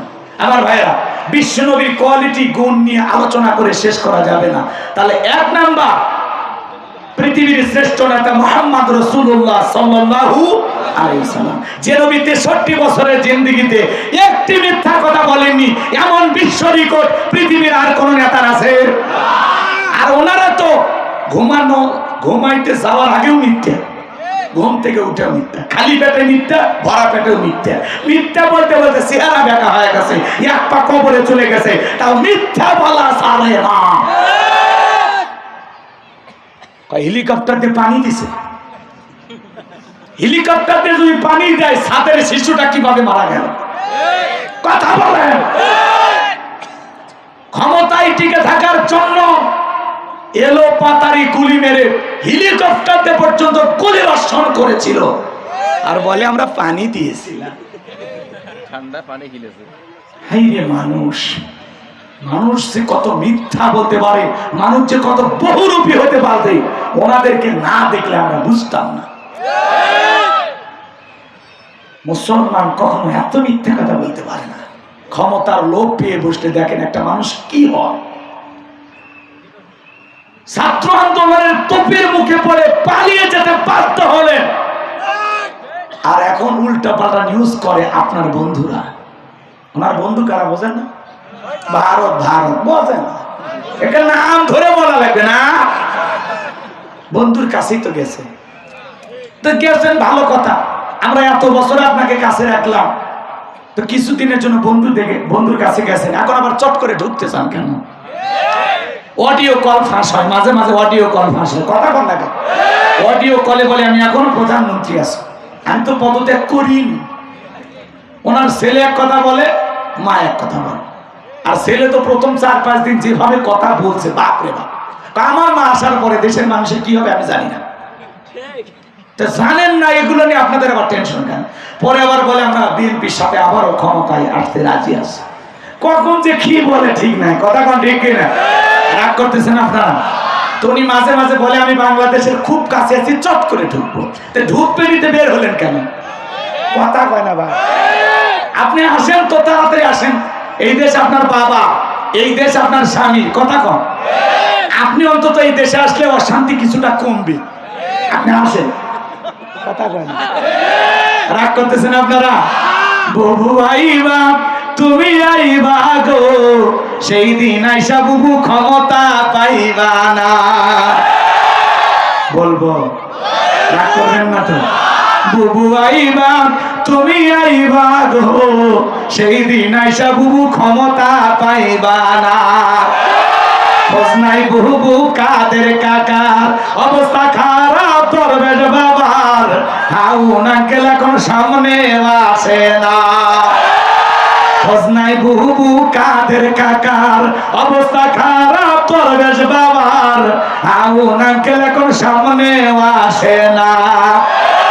নেতা কর্মী সব জেলের ভিতর, আমি আছি ডরের ওপর, কখন জানি আসে গ্রেপ্তারি পরোয়ানা। বুবু আইবা তুমি আইবা গো, সেই দিন আইসা বুবু ক্ষমতা পাইবা না। এই ক্ষমতার চেয়ার থেকে নামা সহজ, কিন্তু ওই চেয়ারে ওঠা কঠিন। কথা বলে ঠিক কিনা? আমরা সিদ্ধান্ত নেব, আমেরিকা তাদের 47তম প্রেসিডেন্ট ডোনাল্ড ট্রাম্পের মতো মানুষকে বানাইছে, কিন্তু কোন নারীকে আমেরিকা আজ পর্যন্ত প্রধানমন্ত্রী বানায় না। আমরা আগামীতে সিদ্ধান্ত নেব, আর চাই হোক বাংলার মাটিতে আর কোন নারী যেন প্রধানমন্ত্রী না হয়। আমরা পুরুষ প্রধানমন্ত্রী চাই। কারা কারা হাত তোলে? লিল্লাহি তাকবীর, লিল্লাহি তাকবীর। হাত তোলেন, হাত তোলেন। কষ্ট হয় নাকি? বিরক্ত হয়েছে? আলোচনা চলবে। আমি কেবল রসুলের কথা বলেছি, এরপরে শোনেন হযরত আবু বকরের কথা বলবো, এরপরে হযরত ওমরের কথা বলবো, সময় পেলে ওসমান আলীর কথাও একটু বলবো। তারা নেতা হিসেবে কেমন, তারা কিভাবে নেতৃত্ব দিয়েছেন একটু জানার দরকার আছে না নাই? হাত সোজা করে রাখেন, সোজা করে রাখেন। আমার সাথে একটা তাকবীর দেন, লিল্লাহি তাকবীর। মাঝে মাঝে হাত বেঁকা করে তুলেছেন, দুই হাত সোজা করার শক্তি নাই। আপনি পুরুষ মানুষ, দুধ, ডিম, ভিটামিন, ক্যালসিয়াম মাঝে মাঝে কিনে খাবেন, একেবারে দুর্বল হলে চলতে পারবেন। হাত সোজা করেন, সোজা করেন। আমার আল্লাহ রাব্বুল আলামিন বলেন, ইন্নাল্লাহা আশতারা মিনাল মুমিনিনা আনফুসাহুম ওয়া আমওয়ালাহুম বিআন্না লাহুমুল জান্নাহ। সূরা তাওবার 111 নম্বর আয়াতে আল্লাহ রাব্বুল আলামিন জানিয়ে দিয়েছেন, নিশ্চয়ই মুমিন বান্দাদের জান মাল আমি আল্লাহ ক্রয় করে নিয়েছি, বিনিময়ে দেব জান্নাত। বলুন সুবহানাল্লাহ। তাহলে বলেন তো বাজান, আপনার আমার জীবনের মালিক কে? হে রংপুরের যুবকেরা ভালো করে বলো তো, এই জীবনের মালিক কে? প্রেম করবার প্রেমিকাকে পার্কে নিয়ে যা ডায়লগ দিবা, এই জীবন তোমার, তুমি শুধু আমার। ওরে হাইব্রিড যুবক, এই জীবনের মালিক কে? আপনার আমার সম্পদের মালিক কে? আল্লাহর দেয়া জীবন, আল্লাহর দেয়া সম্পদ আল্লাহর পথে খরচ করতে রাজি আছেন তো মুসলমান? রাজি আছেন তো ইনশাআল্লাহ? রাজি আছেন তো ইনশাআল্লাহ? বাম হাত নামান, শুধু ডান হাত তুলে রাখেন, শুধু ডান হাত। আল্লাহ রাব্বুল আলামিন বলেন, ইল্লা সাহাবাল ইয়ামিন ফি জান্নাতি ইয়াতাসালুন। ডানপন্থী যারা জান্নাতের বাগানে থাকবে, তারা ডানপন্থী যারা আল্লাহর প্রিয়, তারা বলুন আল্লাহু আকবার। কোন কথা হবে না। কিছুক্ষণ আগেই বলেন, হুজুর জীবন দিতে রাজি, রক্ত দিতে রাজি। আপাতত জীবন রক্ত দুইটার কোনটাই দিতে হবে না। ডান হাতটা পকেটের ভিতর ঢুকে দিয়া যে যা পারেন, যতটুকু পারেন প্রাণ ভরে আল্লাহর ঘর মসজিদের জন্য দান করবেন। আমি মুসাফির পায়ে হাতে অনুরোধ করবো, একজনও উঠবেন না। সময় মতো আমি দোয়া করে দেব। এখনো 30 মিনিটের উপরে কথা হবে আল্লাহ কবুল করে। জোরে বলেন আমি।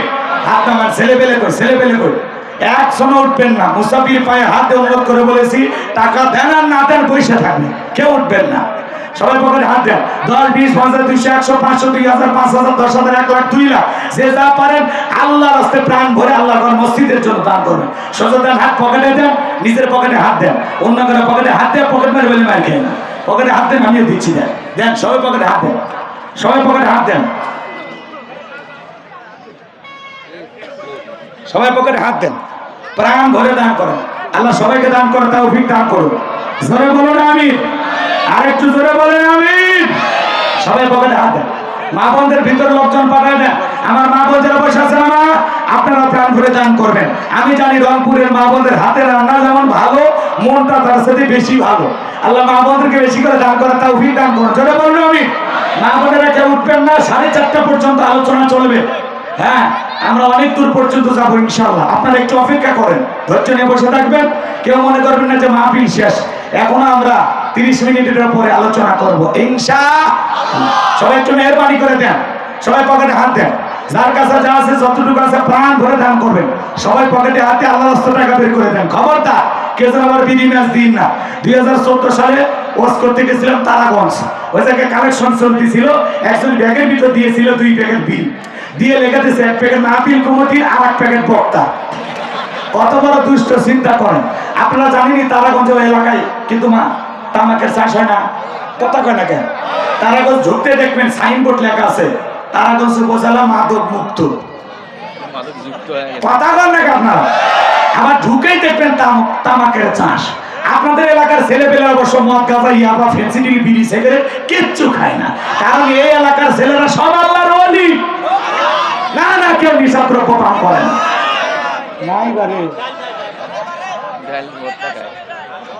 এক জায়গায় ওয়াজ করলাম, কয় হুজুর আমার ছেলে ডাল খায়। আরে পুষ্টিকর খাবার বেশি করে খাওয়ায় দেন। বলছে হুজুর এই ডাল সেই ডাল না, এটা ফেন্সি ডাল, হিলি বর্ডার দিয়ে আসে। ভাই এগুলো নিশাদ্রব্য পান করা যাবে না, মাদককে না বলো। যারা নিশাদ্রব্য পান করবে বলেন তো জায়েজ না হারাম? আর যারা শরাব পানকারী এরা জান্নাতে প্রবেশ করবে না। ওই ইয়াবা ফেন্সিডিল গাঁজা মদ না খাইয়া ওই টাকাটা জমা করে রাখা, মাসে বউকে একটা করে 3 পিস কিনে দাও, কিছু না হোক অন্তত 12 মাসে 12টা বাসর রাত পাইবা। আল্লাহ বোঝে না, আজে বাজে জিনিস খান। ঠিকই বলছেন, নতুন রাগ করতেছেন আপনারা। ভাই আমার হাতে 500 টাকা, 1000 টাকা, 2, 4, 5, 10 হাজার দেওয়ার মতো কেউ নাই। দেন না বাজান, আল্লাহর ঘর মসজিদের জন্য তাড়াতাড়ি দেন, সময় নাই তো, আলোচনায় চলে যাও খুব দ্রুত গতিতে। আমার হাতে দেন, আমি মুসাফির হাতে কারা কারা দিবেন তাড়াতাড়ি দেন, সময় কম, সময় কম। মহিলা প্যান্ডেল আমার মা বোনেরা প্রাণ ভরে দান করবেন। আল্লাহ আমার মা বোনদেরকে বেশি করে দান করার তৌফিক দান করুন। যাদের মনে আয়েশা ফাতেমা খাদিজার মতো নরম তারা অবশ্যই দান করবে। কিন্তু 2-4টা কটকটি মার্কা মহিলা থাকলে ও তখন বলবে আমি টাকা দেবো না, ওই টাকাতে আমি লিপস্টিক কিনবো, চুলের কাঁকড়া কিনবে। কথা ঠিক কিনা? আপনাদের মতে অনেকে আছে পকেটে হাত দেবেন, শয়তান বলবে কি করিস, বলে 100 টাকা দে, চুপ কর, 100 টাকা হলে 1 প্যাকেট সিগারেট হবে। তার মানে আপনি চাইলেও দিতে দেবে না। কথা কন, কথা কন, আরে হাইছেন না। যদি দান করতে পারেন আল্লাহর ঘর মসজিদের জন্য, আল্লাহ যেন কবুল করেন তার জান্নাতের জন্য। জোরে বলেন আমিন।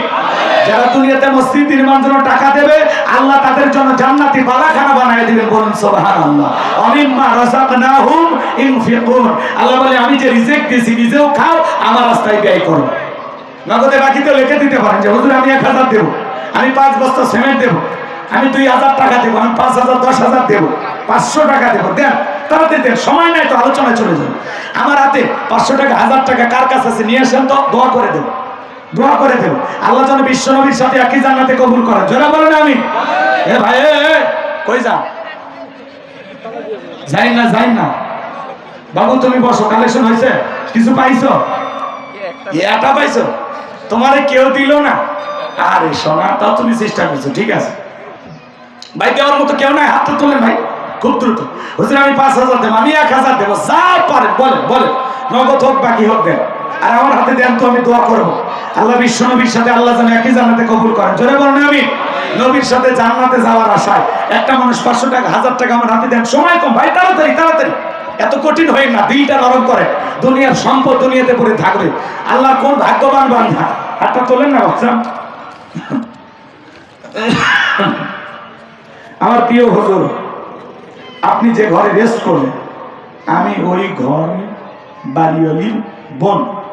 আমার 10 বছর হয় বিয়ে হয়েছে, আমার কোনো সন্তান নেই, তা আমার জন্য দোয়া করবেন। আমি খুশি হয়ে 500 টাকা নগদে দিলাম। আল্লাহ তোমার বান্দির মনের আশাকে পূরণ করে দাও। সন্তান দেওয়ার মালিক কে? জোরে বলেন কে? আল্লাহ পাক যেন তার বান্দির আকুতি, তার যে মনের চাওয়া, আল্লাহ যেন তার কোলে একটা সন্তান দিয়ে তার কোলকে আলোকিত করেন। একটু জোরে বলেন না আমি। আল্লাহ সব কুদরতের খেলা তোমার হাতে, তাহলে একটু দয়া করে তোমার বান্দির মনের আশা তুমি পূরণ করে দিও। নগদে 500 টাকা দিয়েছেন, জোরে বলেন মারহাবা, লিল্লাহি তাকবীর। আল্লাহ তাআলা তোমার এই বান্দির দানটা কবুল করো, বড় দানে শামিল করো। এই দানে ছেলে করে লক্ষ লক্ষ টাকার মালিক বানায় দাও। আসেন আসেন দরদিরা আমার, দিয়া দানে বজে মন কেড়ে নিতে কতক্ষণ, নদীর কুল ভাঙে কল করে, এই তো নদীর খেলা। সকালবেলা টাকা বলা তুই ফকির, সন্ধ্যাবেলা দান করিলে মাল কমে না, নেকির পাল্লায় হয় ভারী, গুনাহ কাদা মাফ করে দিয়া আল্লাহ জান্নাতে বানায়া দিও ঘর বাড়ি। জোরে বলেন মারহাবা। আল্লাহর ঘর মসজিদের জন্য দান করবেন, যতদিন মসজিদ থাকবে ততদিন আপনার আমলনামায় সব লেখা হবে। আপনি মারা গেলেও কবরে আপনার সব পৌঁছে যাবে। কথা কয় না? এই মসজিদ যতদিন থাকবে, আপনি মারা গেলেও আপনার কবরে সব চলে যাবে বিকাশ হয়ে। কথা কয় না? অনেকে বলতেছেন ভাতিজা আমার বিকাশ করলো না, ফেরেশতারা বিকাশ খুলে দেন, আপনি খালি টেকা দেন, টেকা দেন। কে আছেন? কে আছেন? হাতটা তোলেন না বাজান। এতগুলো মানুষ, একজন দুইজন হাত তোলেন ভাই, এত কঠিন হইন না গো। আপনাদের মসজিদ দেন না বাজান। কি না? জাহিদুল ভাই কত? 500। লিল্লাহি তাকবীর। নাম হলো জাহিদুল। দান করতে কোন একসুল ভুল, আল্লাহ জান্নাতের জন্য করে নাও কবুল। জোরে কোন মারহাবা। আর কোন দরদের ভাই আছেন তাড়াতাড়ি দেন, সময় কম। সভাপতি, প্রধান অতিথি, বিশেষ অতিথি, এলাকার গণ্যমান্য ব্যক্তিবর্গ দেন না বাজার। যে হুজুর আমার টাকা নাই, মা বাবা কবরে চলে গেছে, পিতা মাতার কবরে ইসালে সব পাঠানোর আশায় 1 বস্তা সিমেন্ট, 2 বস্তা সিমেন্ট, যা পারেন নগদ বাকি লিখে দেন, আল্লাহ কবুল করেন। জোরে বলেন আমিন। আর কেউ আছেন? আর কেউ আছেন? দেন না বাজান, দেন না, হাত তোলেন। আলু তুলে দিবেন, ভুট্টে বেছে দিবেন। কি নাম? শাহিনুর রহমান। বাপের বেড়া মতো করছে খান কাম, 1 বস্তা সিমেন্ট বাকি, আল্লাহ কবুল করেন। জোরে বলেন আমিন। আমার একজন মুরব্বী বাবাজি নগদে 500 টাকা আল্লাহ তাআলা।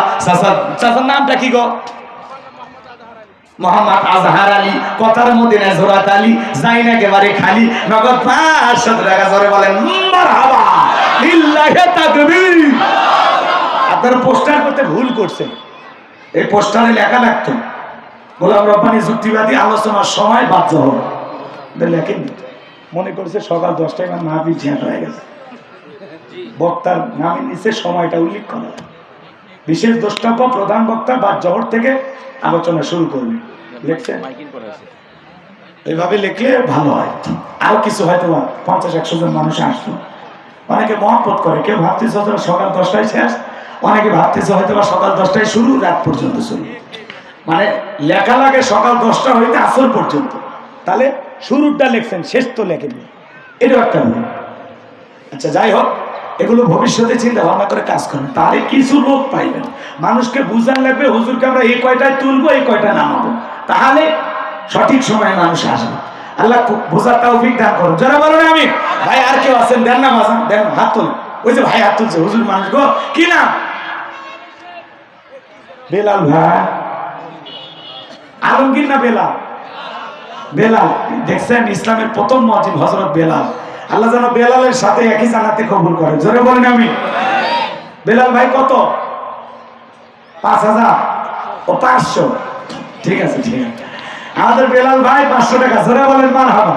আল্লাহ দান কবুল করেন, বড় দান শামিল করেন, দুনিয়া আখিরাতে ইজ্জত সম্মান বাড়ায় দেন। জোরে বলেন আমিন। ভাই 1000 টাকা নোট কার কাছে নাই? একটা নিয়ে আসেন তো, আমি একটু দেখি বাজান, দিল থেকে দোয়া করব। বিশ্বাস করেন, তাহাজ্জুদ পড়ে আপনার কথা স্মরণ করে আল্লাহর কাছে দোয়া করব। আল্লাহর ঘর মসজিদের জন্য 1000 টাকা নোট কার কাছে আছে? নিয়ে আসেন।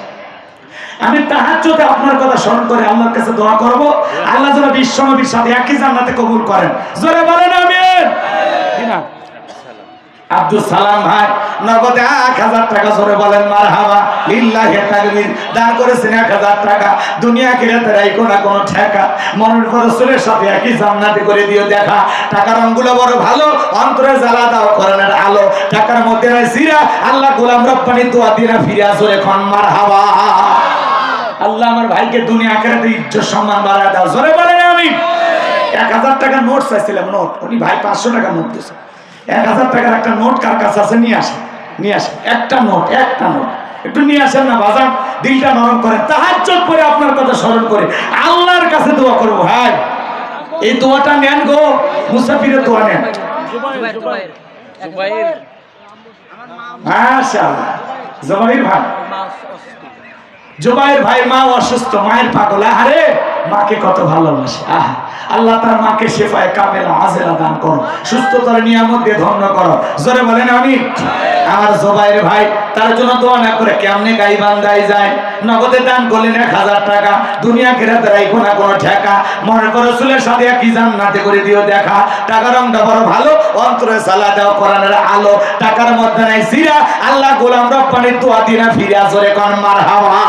লা ইলাহা ইল্লাল্লাহ। জোরে লা ইলাহা ইল্লাল্লাহ।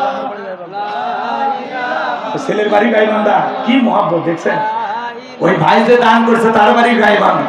হ্যাঁ, জুবাইরের বাড়ি গাইবান্ধা, আমার বাড়ি গাইবান্ধা। আমরা খাঁটি আল্লাহর বান্দা, নাই মনে খারাপ ধান্দা। জোরে কোন সুবহানাল্লাহ। মনের মধ্যে একটাই ধান্দা, খালি জান্নাত পাওয়া ধান্দা, আর কিচ্ছু চাই না। আমরা জান্নাতে যেতেছি, আল্লাহ কবুল করে। জোরে বলেন আমিন।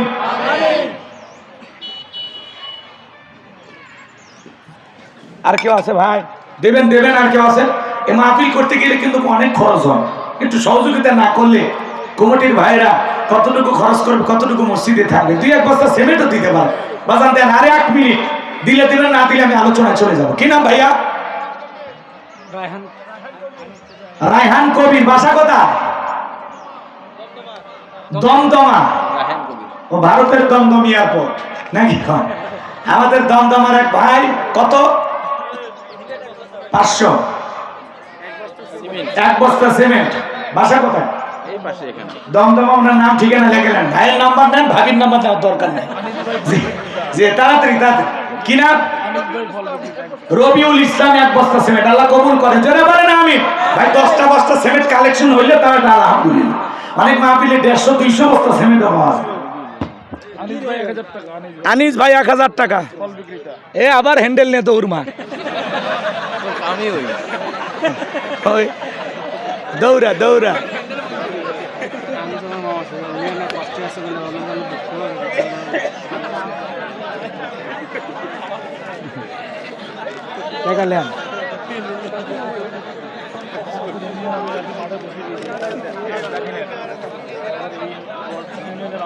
টাকা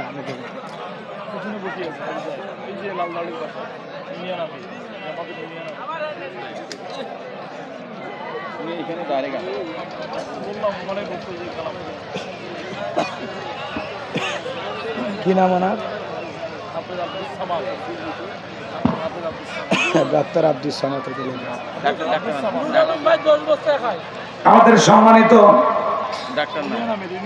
ইউনিয়ন আমির ডাক্তার আব্দুস সামাদ, প্রিয় মানুষটাকে হাফেজ আব্দুস সামাদ সাহেবকে আমরা মঞ্চে আসার জন্য সবিনয় অনুরোধ করছি, মেহেরবানি করে আপনি আসেন। শহীদি কাফেলার নিবেদিত সৈনিক, যাদের মাধ্যমে বাংলাদেশ আলোকিত হবে আমরা স্বপ্ন দেখি। আবার কি কিনা কি কয় বারে এ নুর আলম ভাই কই?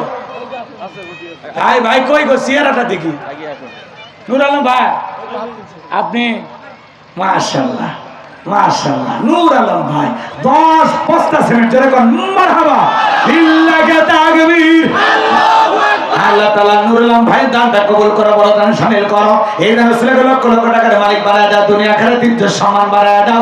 10 বস্তা সিমেন্ট দিয়েছেন আল্লাহ, এই দানের ওসিলা করে আল্লাহ তোমার গোলামের দুনিয়া আখিরাতে সম্মান ইজ্জত বাড়ায় দাও, কোটি কোটি টাকার মালিক বানায় দাও। মনে যত বাসনা আছে পূরণ করে দাও, জোরে বলেন আমিন।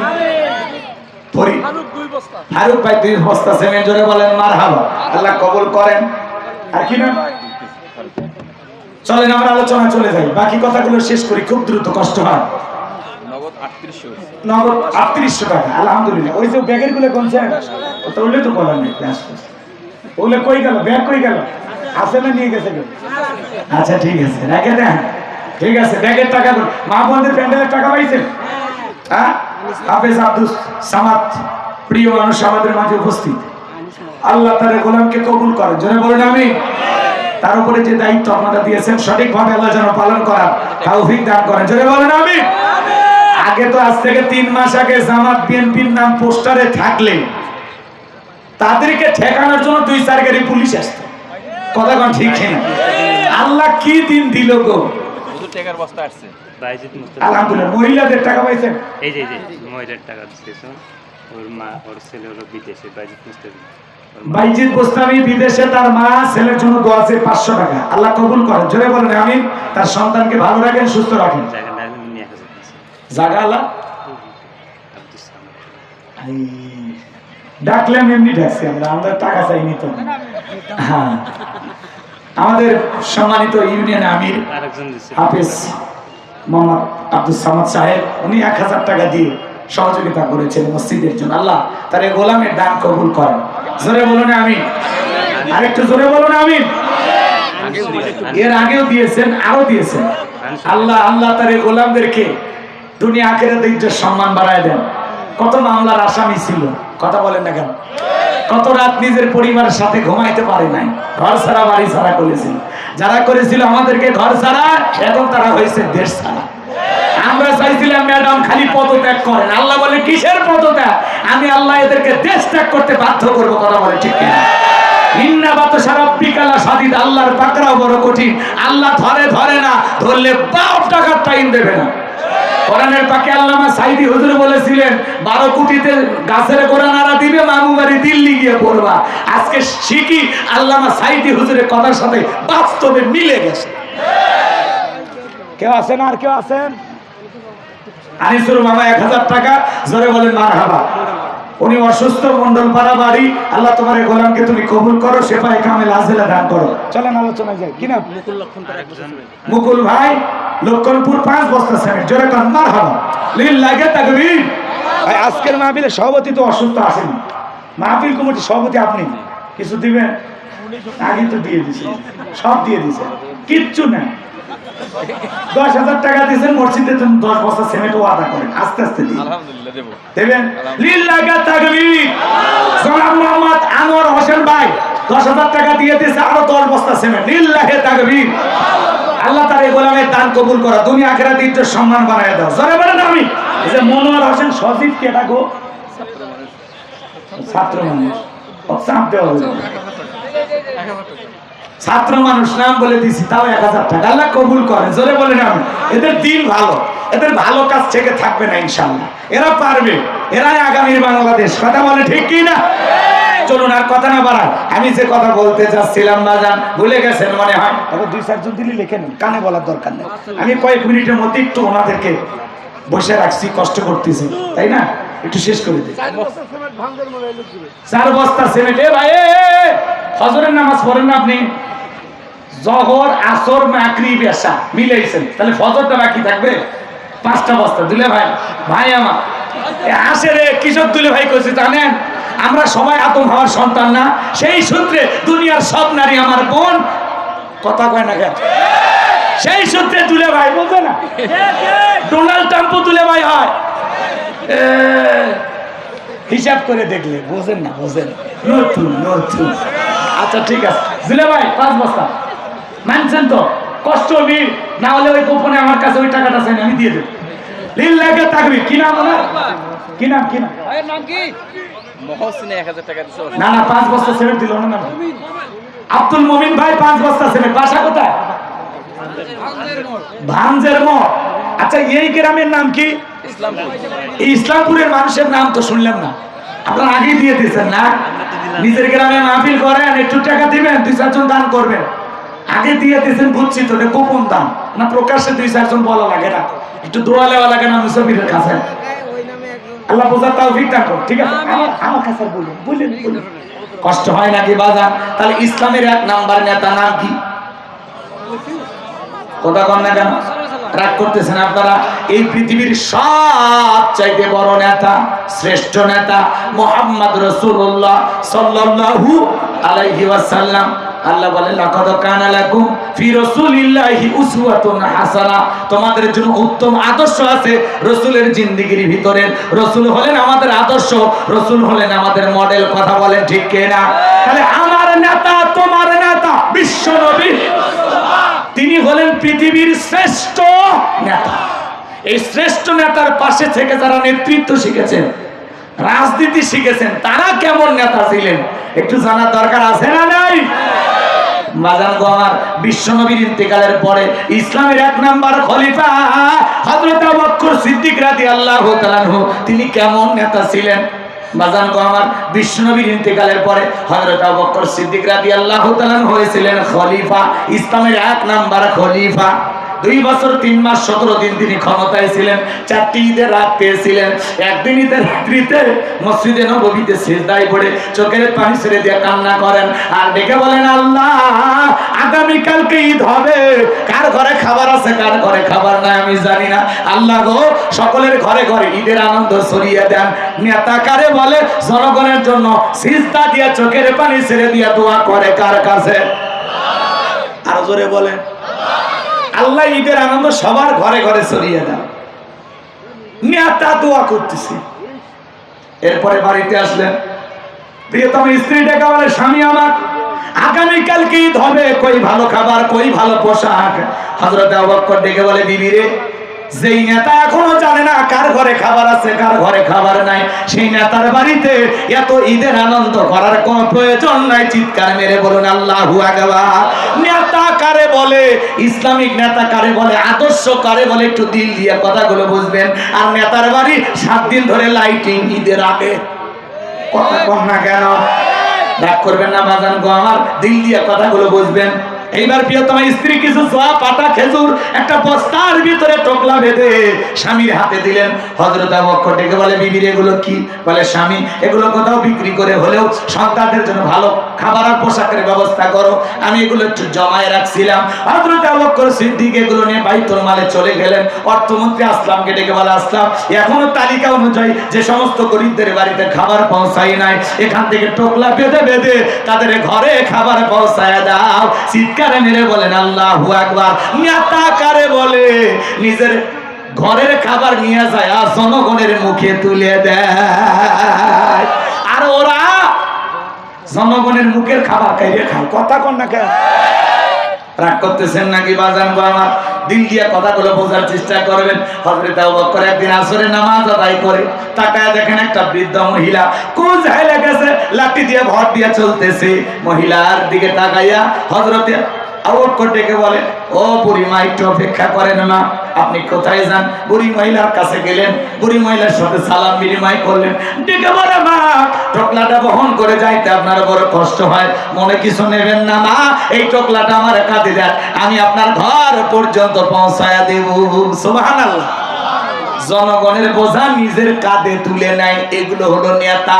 আর ওরা নিজেদের বোঝা জনগণের ঘাড়ে চাপাইয়া দেয়। 93 বিলিয়ন ডলার ঋণের বোঝা চাপাইয়া দিয়া পালিয়ে গেল। কথা কয় না? দেশের মানুষ খাইতে পারে না, কত মানুষ অসুস্থ, কত মানুষ রেল স্টেশনে শুয়ে থাকে, কত মানুষ অভাবগ্রস্ত যাযাবর খাইতে পারে না, কত নারী নিজের সতীত্ব বিক্রি করে। কথা কয় না কেন? আর ওনারা বাপের নামে ভাস্কর্য বানাইছে 4.5 কোটি টাকা। কত টাকা? 4.5 কোটি টাকা একসাথে দেখছেন? কি মনে করছেন এতগুলো টাকা এখানে জায়গা দিতে পারবেন না? প্যান্ডেলে জায়গা হবে এত টাকা? 4.5 কোটি টাকা খরচ করে বাপের ভাস্কর্য বানাইছিল, লাভ হয়েছে? জনগণ স্বাধীন দেশ পাওয়ার পরে আরে বঙ্গবন্ধুর সেই ভাস্কর্যের উপরে দাঁড়িয়ে পেশাব করেছে, এতে আপনার বাবার সম্মান কমাইছেন না ডুবাইছেন? এই টাকা খরচ করে যদি এতিম দুঃখী অভাবগ্রস্তদেরকে খাওয়াইতেন, এই টাকা খরচ করে যদি মসজিদ মাদ্রাসা বানাইতেন, এই টাকা দিয়ে এদেশের লক্ষ তরুণ যুবকদের যদি কর্মস্থানের ব্যবস্থা করে দিতেন, আপনার বাবার কবরে আল্লাহ সব পাঠাইয়া দিত। আজকে পাহাড় সমপরিমাণ ঋণের বোঝা চাপায়া দিয়ে আপনারা চলে গেলেন। 11 লক্ষ কোটি টাকা দুর্নীতি করা হয়েছে, বিদেশে পাচার করা হয়েছে আমার ভাইয়েরা। এরপরে ওরা বলে আমরা দুর্নীতি করি না, বড় বড় কথা বলতে আমরা পালাবো না।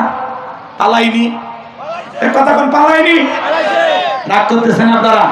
এমপি মন্ত্রীদের কোটি কোটি টাকা, এক একটা গাড়ির দাম 5 কোটি 10 কোটি টাকা দামের গাড়ি গ্যারেজে পড়ে আছে, চলার মতো এমপি মন্ত্রী নাই। ব্যাংকে হাজার হাজার কোটি টাকা পড়ে আছে, কিন্তু নেতা নাই। কথা কর। মন্ত্রীরা সব কোথায় গেল? এমপিরা সব কোথায় গেল? কোথায় কাদের কাকা?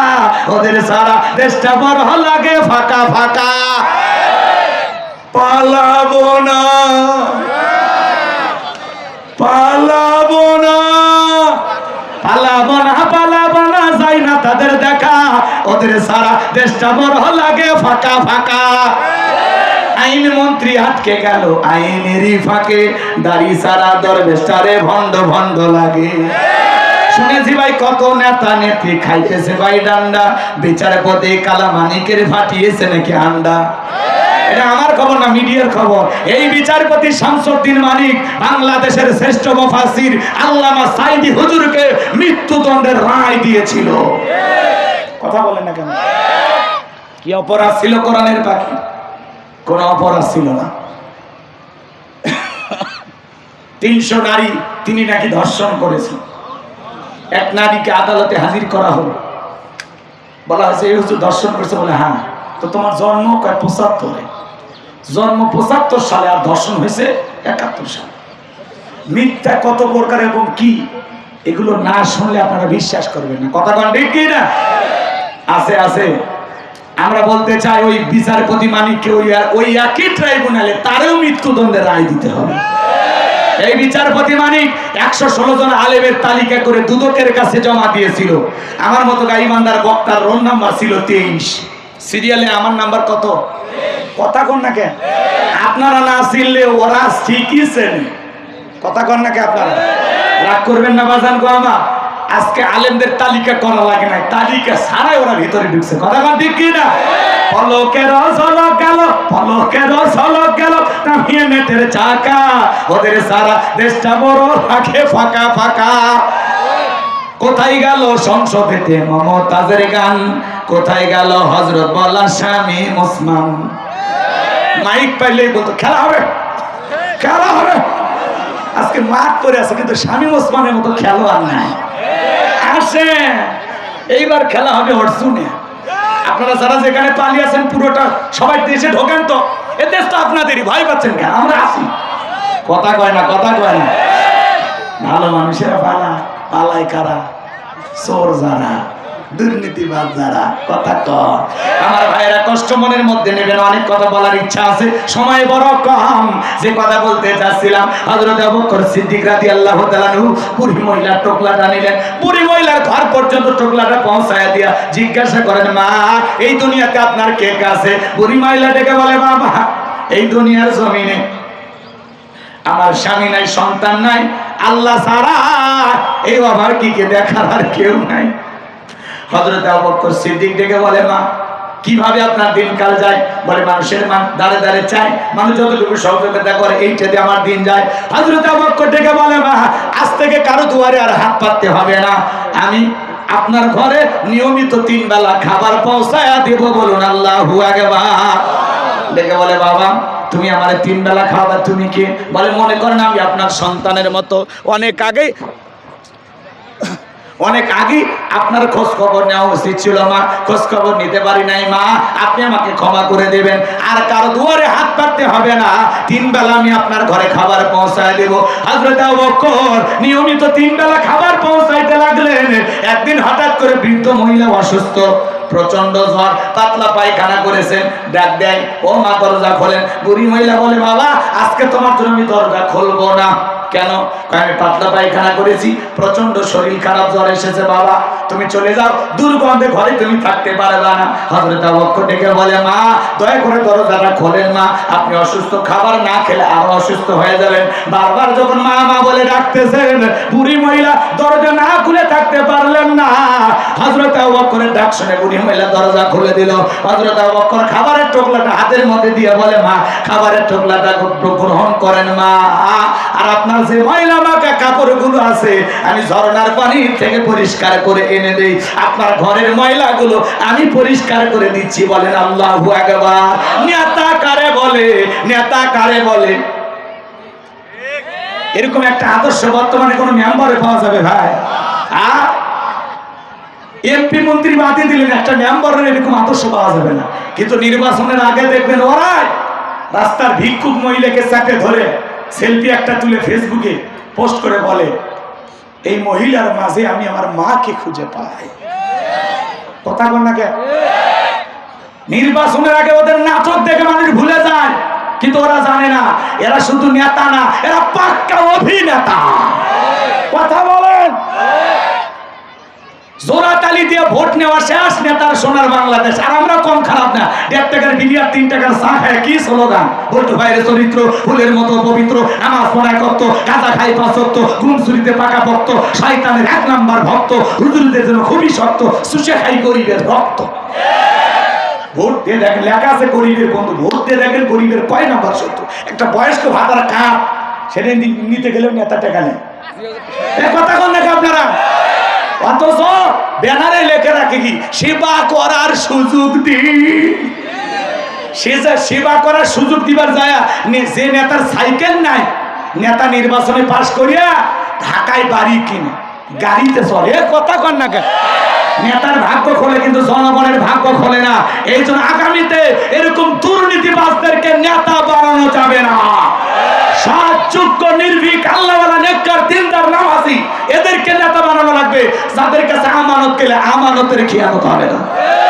আর ওদেরকে নেতা বানালে রাস্তার পিচ খাবে, খোয়া খাবে, ব্রিজের রড খাবে, ঢুকানোর কথা রড ঢুকে দেবে বাস, ব্রিজ উদ্বোধন করার আগে রুকুত চলে যাবে। কথা বল নাকি আপনারা? নেতা নির্বাচনে পাশ করার আগে এলাকায় এসে যে পরিমাণে ঘোরাঘুরি করে, মার্কা থাকে যে কয়দিন, নেতার আনা গুনে সে কয়দিন, অলি গলি ঘুরে চুষে বেড়ায় এলাকা। হাটে যায়, চা খায়, মসজিদে যায়, নামাজ পড়ে, কি ভাব ভঙ্গি, মানুষ মরে গেলে জানা যায় ডাকার আগে বলে নির্বাচনী প্রচারণে এসে শুনলাম এখানে একটা বৃদ্ধ মানুষ মারা গেছে, আমার তো বাবা নেই, আমি আপনাদের মাঝে বাবাকে খুঁজি, আজকে যিনি মারা গেছেন আমি মনে করি আমার বাবাকে আজকে আমি হারিয়েছি। কি নাটক রে ভাই, কি নাটক! কথা কন, রাগ করতেছেন আপনারা? নির্বাচনে ভোট নেওয়া শেষ, নেতার সোনার বাংলাদেশ ঢাকা শহরে বান্ধবী নিয়ে ঘুম পারে, দাওয়াত দিলে আর খুঁজে পাওয়া যায় না। কথা কন না কেন? খালি মাঝে মাঝে দেখবেন আম গাছে, জাম গাছে, কাঁঠাল গাছে বিদ্যুতের খুঁটিতে নেতার ছবি ঝুলে আছে। আমি অমুক নেতা, তেরাগালি বদনা, পবিত্র ঈদ উল ফিতরের শুভেচ্ছা, পবিত্র ঈদ উল আজহার শুভেচ্ছা। কথা কন না আপনারা? নেতা যেই পরিমাণে পোস্টার ব্যানার বানায়া এলাকায় প্রচার করে, ওই টাকাটা যদি গরিব দুঃখী মাঝে খরচ করে দিত, নেতারা ভোট চাওয়া লাগতো না, নেতার মার্কায় মানুষ সিল মেরে নেতা বানাইত। কিন্তু খালি ব্যানার আলা নেতা, এক একটা ব্যানারে ছবি দেখেন, নেতা একটা হাসতেছে, একটা কাঁদতেছে, একটা হাঁটে যাচ্ছে, আর একটা দুই হাত তুলে আছে, আর একটা থেকে বলে কি স্টাইল, নায়ক নায়িকার স্টাইল। আছে না নাই? আছে না নাই? বাজান মন খারাপ করবেন না, চলেন সামনের দিকে যাই। আমি যে কথা বলতে চাচ্ছিলাম বাজান, ইসলামের 1 নাম্বার খলিফা হযরত আবু বকর সিদ্দিক রাদিয়াল্লাহু তাআলা, তিনি নেতা হিসেবে কেমন ছিলেন আমি কি একটু বুঝাইতে পারছি? কথা বলেন, পারছি? হযরত ওমর কেমন নেতা ছিলেন বাজান বলতে গেলে সময়টা লাগবে। ইসলামের 2 নাম্বার খলিফা, খলিফাতুল মুসলিমিন আমিরুল মুমিনিন হযরত ওমর ফারুক, আল্লাহ পাক যখন খেলাফতের দায়িত্ব দিয়েছিলেন, হযরত ওমর ফারুক তাহাজ্জুদের সালাত আদায় করে বিবিকে ডেকে বলে, আব্দুল্লাহর মা রাঙা তরবারি দাও।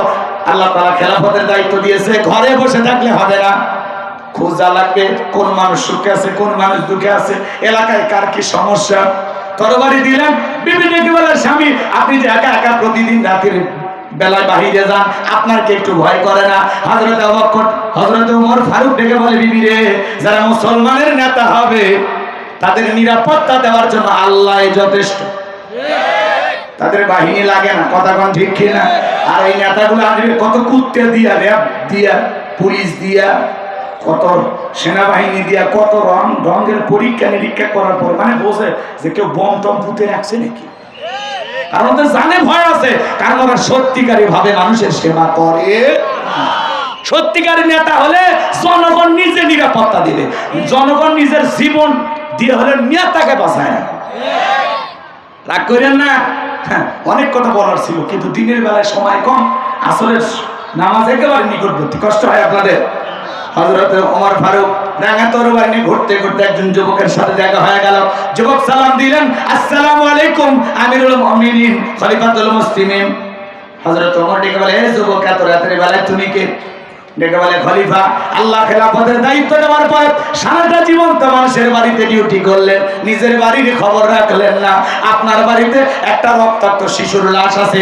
হযরত ওমর ফারুক ডেকে বলে, যুবক তুমি সাবধানে কথা বলো, আমি ওমরের নাম শুনলে বাঘে ছাগলে এক ঘাটে পানি খায়। আমি ওমর যেই রাস্তা দিয়ে যাই 40 দিন পর্যন্ত শয়তান ওই রাস্তা দিয়ে হাঁটার সাহস পায় না। আর আমি সেই ওমর রানিং খলিফা থাকা অবস্থায় আমার বাড়িতে লাশ, তুমি কি বলতে চাও? বলে, বিশ্বাস না করলে খলিফা আপনি বাড়ি থেকে তল্লাশি চালাইতে পারেন। হযরত ওমর ফারুক এই কথা শোনার পরে বাড়ির দিকে রওনা করলেন। যুবক ডেকে বলে, খলিফা আপনি যদি এই প্যাকেটটা পাওয়ার পরে আসামি খুঁজে না পান, দেখবেন ওই প্যাকেটের ভিতরে একটা চিরকুট লেখা আছে, ওই চিঠির ভিতরে সামান্য হলে তথ্য দেওয়া আছে। হযরত ওমর ফারুক বাড়িতে চলে গেলেন, লোকজনকে ডেকে বলেন, আমার সেনাবাহিনীর দল বাড়িতে খুঁজে দেখো তো কোনো প্যাকেট পাওয়া যায় কিনা। সবাই খুঁজে খুঁজে একটা রক্তাক্ত প্যাকেট নিয়ে হাজির হয়ে আসলো। হযরত ওমর ফারুক ডেকে বলে, প্যাকেটটা খোলো তো দেখি। এইবার সবাই প্যাকেটটা খোলার পরে তাকায় দেখে, হারে, 1 নয় 2 নয়, কে বা কারা যেন ছোট্ট একটা বাচ্চাকে হত্যা করে 12টা টুকরো করেছে। জোরে কন্যা উযুবিল্লাহ। হযরত ওমর ফারুক জোরে চোখের পানি ছেড়ে দিয়ে কান্না করতেছেন, আর ডেকে বলে, আল্লাহ, কার হৃদয় এত বড় পাষাণ, কে এত বড় নিঠুর নির্দয়া, কার অন্তরে মায়া দয়া নাই? কি ছিল এই শিশুর অপরাধ? কেন তাকে হত্যা করা হল? হযরত ওমর ডেকে বলেন, যতক্ষণ না পর্যন্ত এই শিশু হত্যাকাণ্ডের বিচার আমি ওমর না করতে পারবো, ততক্ষণ পর্যন্ত এক ফোঁটা পানিও পান করব না। জোরে বলেন আল্লাহু আকবার। নেতা কারে বলে? একটা শিশুর লাশ দেখে নেতা কান্না করে। আর আমাদের সমাজে 2 মাস 3 মাস 6 মাস আন্দোলন করা লাগে। কত বস্তাবন্দি লাশ, কত মানুষের লাশ পড়ে থাকে। আন্দোলন করতে করতে করতে করতে পেপার মিডিয়ায় খবর প্রচারের পরে 6 মাস পরে নেতার হুঁশ ফিরে আসে। তখন নেতারা বলে বিষয়টা তদন্ত করে দেখতেছি। আর হযরত ওমর ফারুকের কাছে আন্দোলন করা লাগলো না, মানববন্ধন করা লাগলো না। হযরত ওমর লাশের সামনে দাঁড়িয়ে বলতেছে, এই শিশু হত্যাকাণ্ডের বিচার না করা পর্যন্ত আমি ওমর শান্ত হব না। বলেন আল্লাহু আকবার।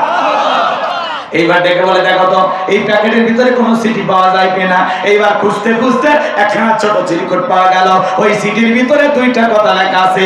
1 নাম্বার হলো পবিত্র কুরআনুল কারীমের সূরা মাইদার 44 নাম্বার আয়াতের শেষের অংশ, ওয়া মান লাম ইয়াহকুম বিমা আনজালাল্লাহু ফাউলাইকা হুমুল কাফিরুন। আয়াতের অর্থটা কি?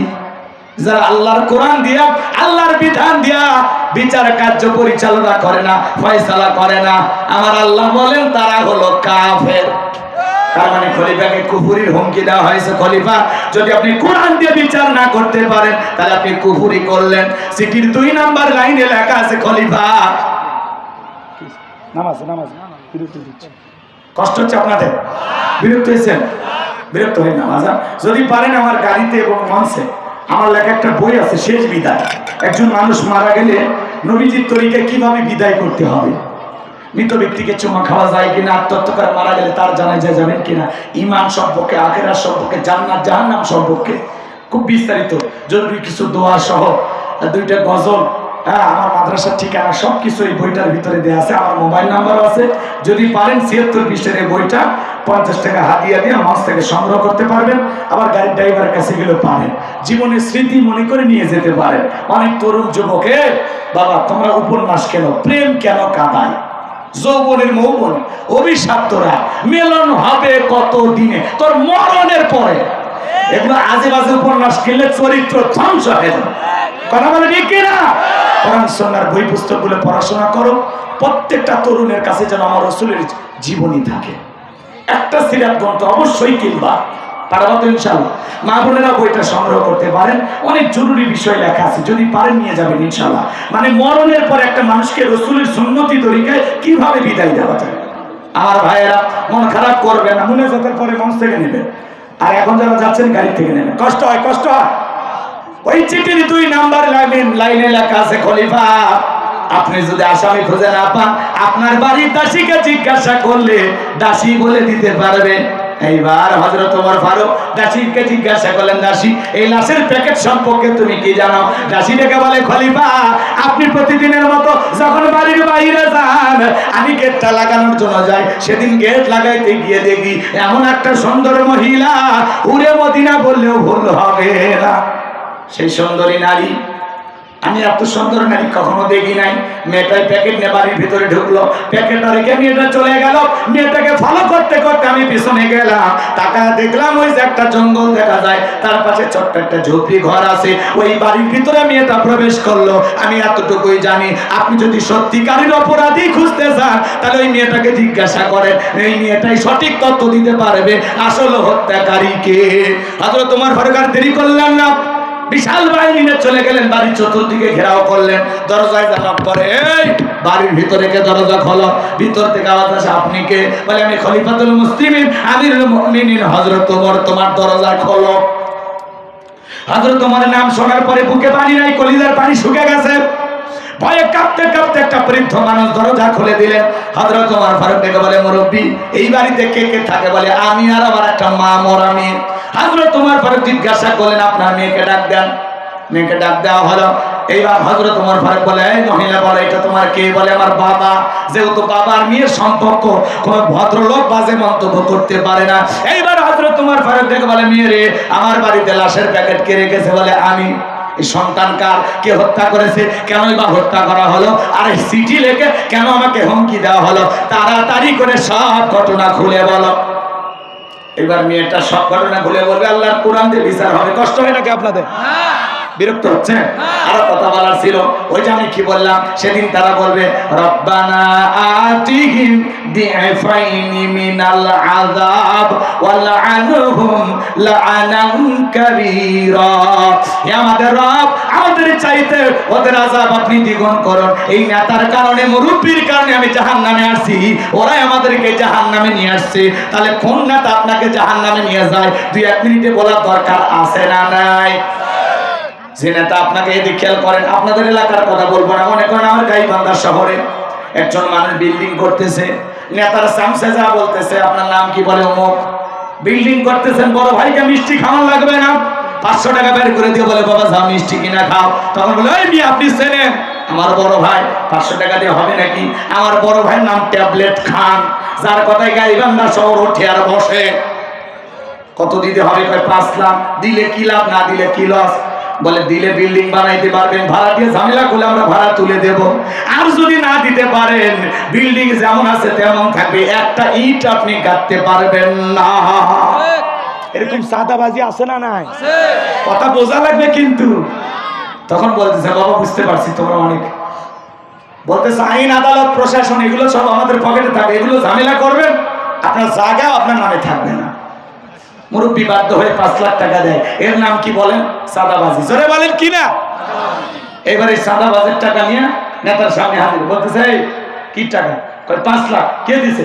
অমুক জায়গায় 5 তলা বিল্ডিং হচ্ছে, আপনাদের মিষ্টি খাওয়ার জন্য দিয়েছে। তখন বলতেছে সাব্বাস, তোর নাম যেন কি? বলে রুবেল। এগুলো লাইনে রুবেল চলে না, আজ থেকে তোর নাম বুলেট, বলার আগে ভিতরে ঢুকাই দিবে। কথা কয় না? দেখেন না এরকম নেতা আছে না নাই? ওখান থেকে আপনাকে 50,000 টাকা দিয়ে দিল, যা বলে অমুক হোটেলে তোর জন্য একটা নারী আছে, যা ফুর্তি মজা যা খুশি কর। কথা কয় না? যেই নেতা আপনাকে টেন্ডারবাজি চাঁদাবাজি শিখাই, যেই নেতা আপনাকে হোটেলে নারী দেয়, আপনার হাতে মদের বোতল তুলে দেয়, ওই নেতা আপনাকে জাহান্নামে নিয়ে যাবে। সেই নেতার কথায় অবৈধ অস্ত্র দিয়ে মানুষকে হত্যা করতেছেন, কথা বলেন। সৎসঙ্গে স্বর্গবাস, অসৎসঙ্গে স্বর্গবাস। এই জন্য নেতার কথায় জোর করে কোনো মানুষকে হত্যা করবেন না।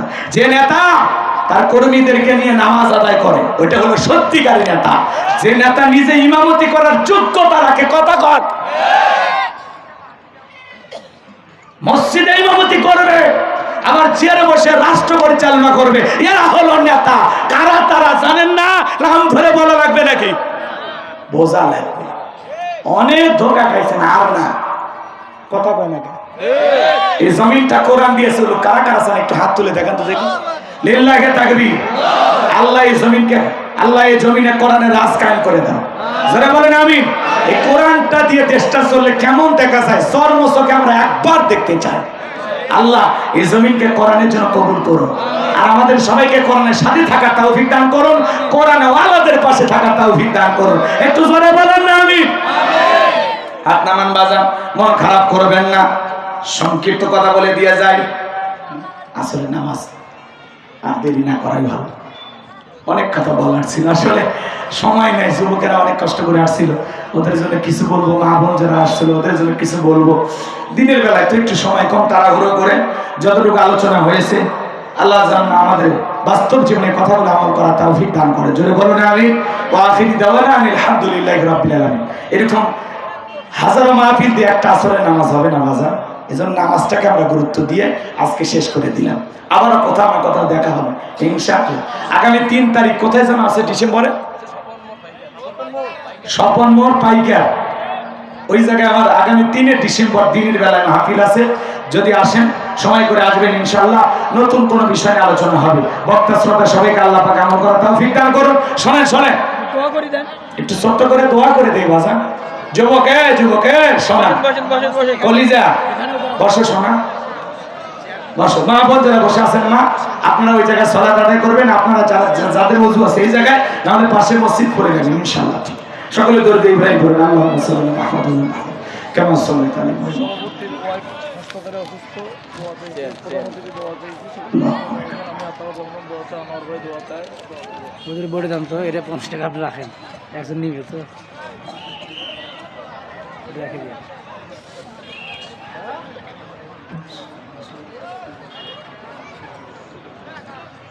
যারা বই নেবেন গাড়িতে পাবেন, মঞ্চে পাবেন। আল্লাহুম্মা আমিন।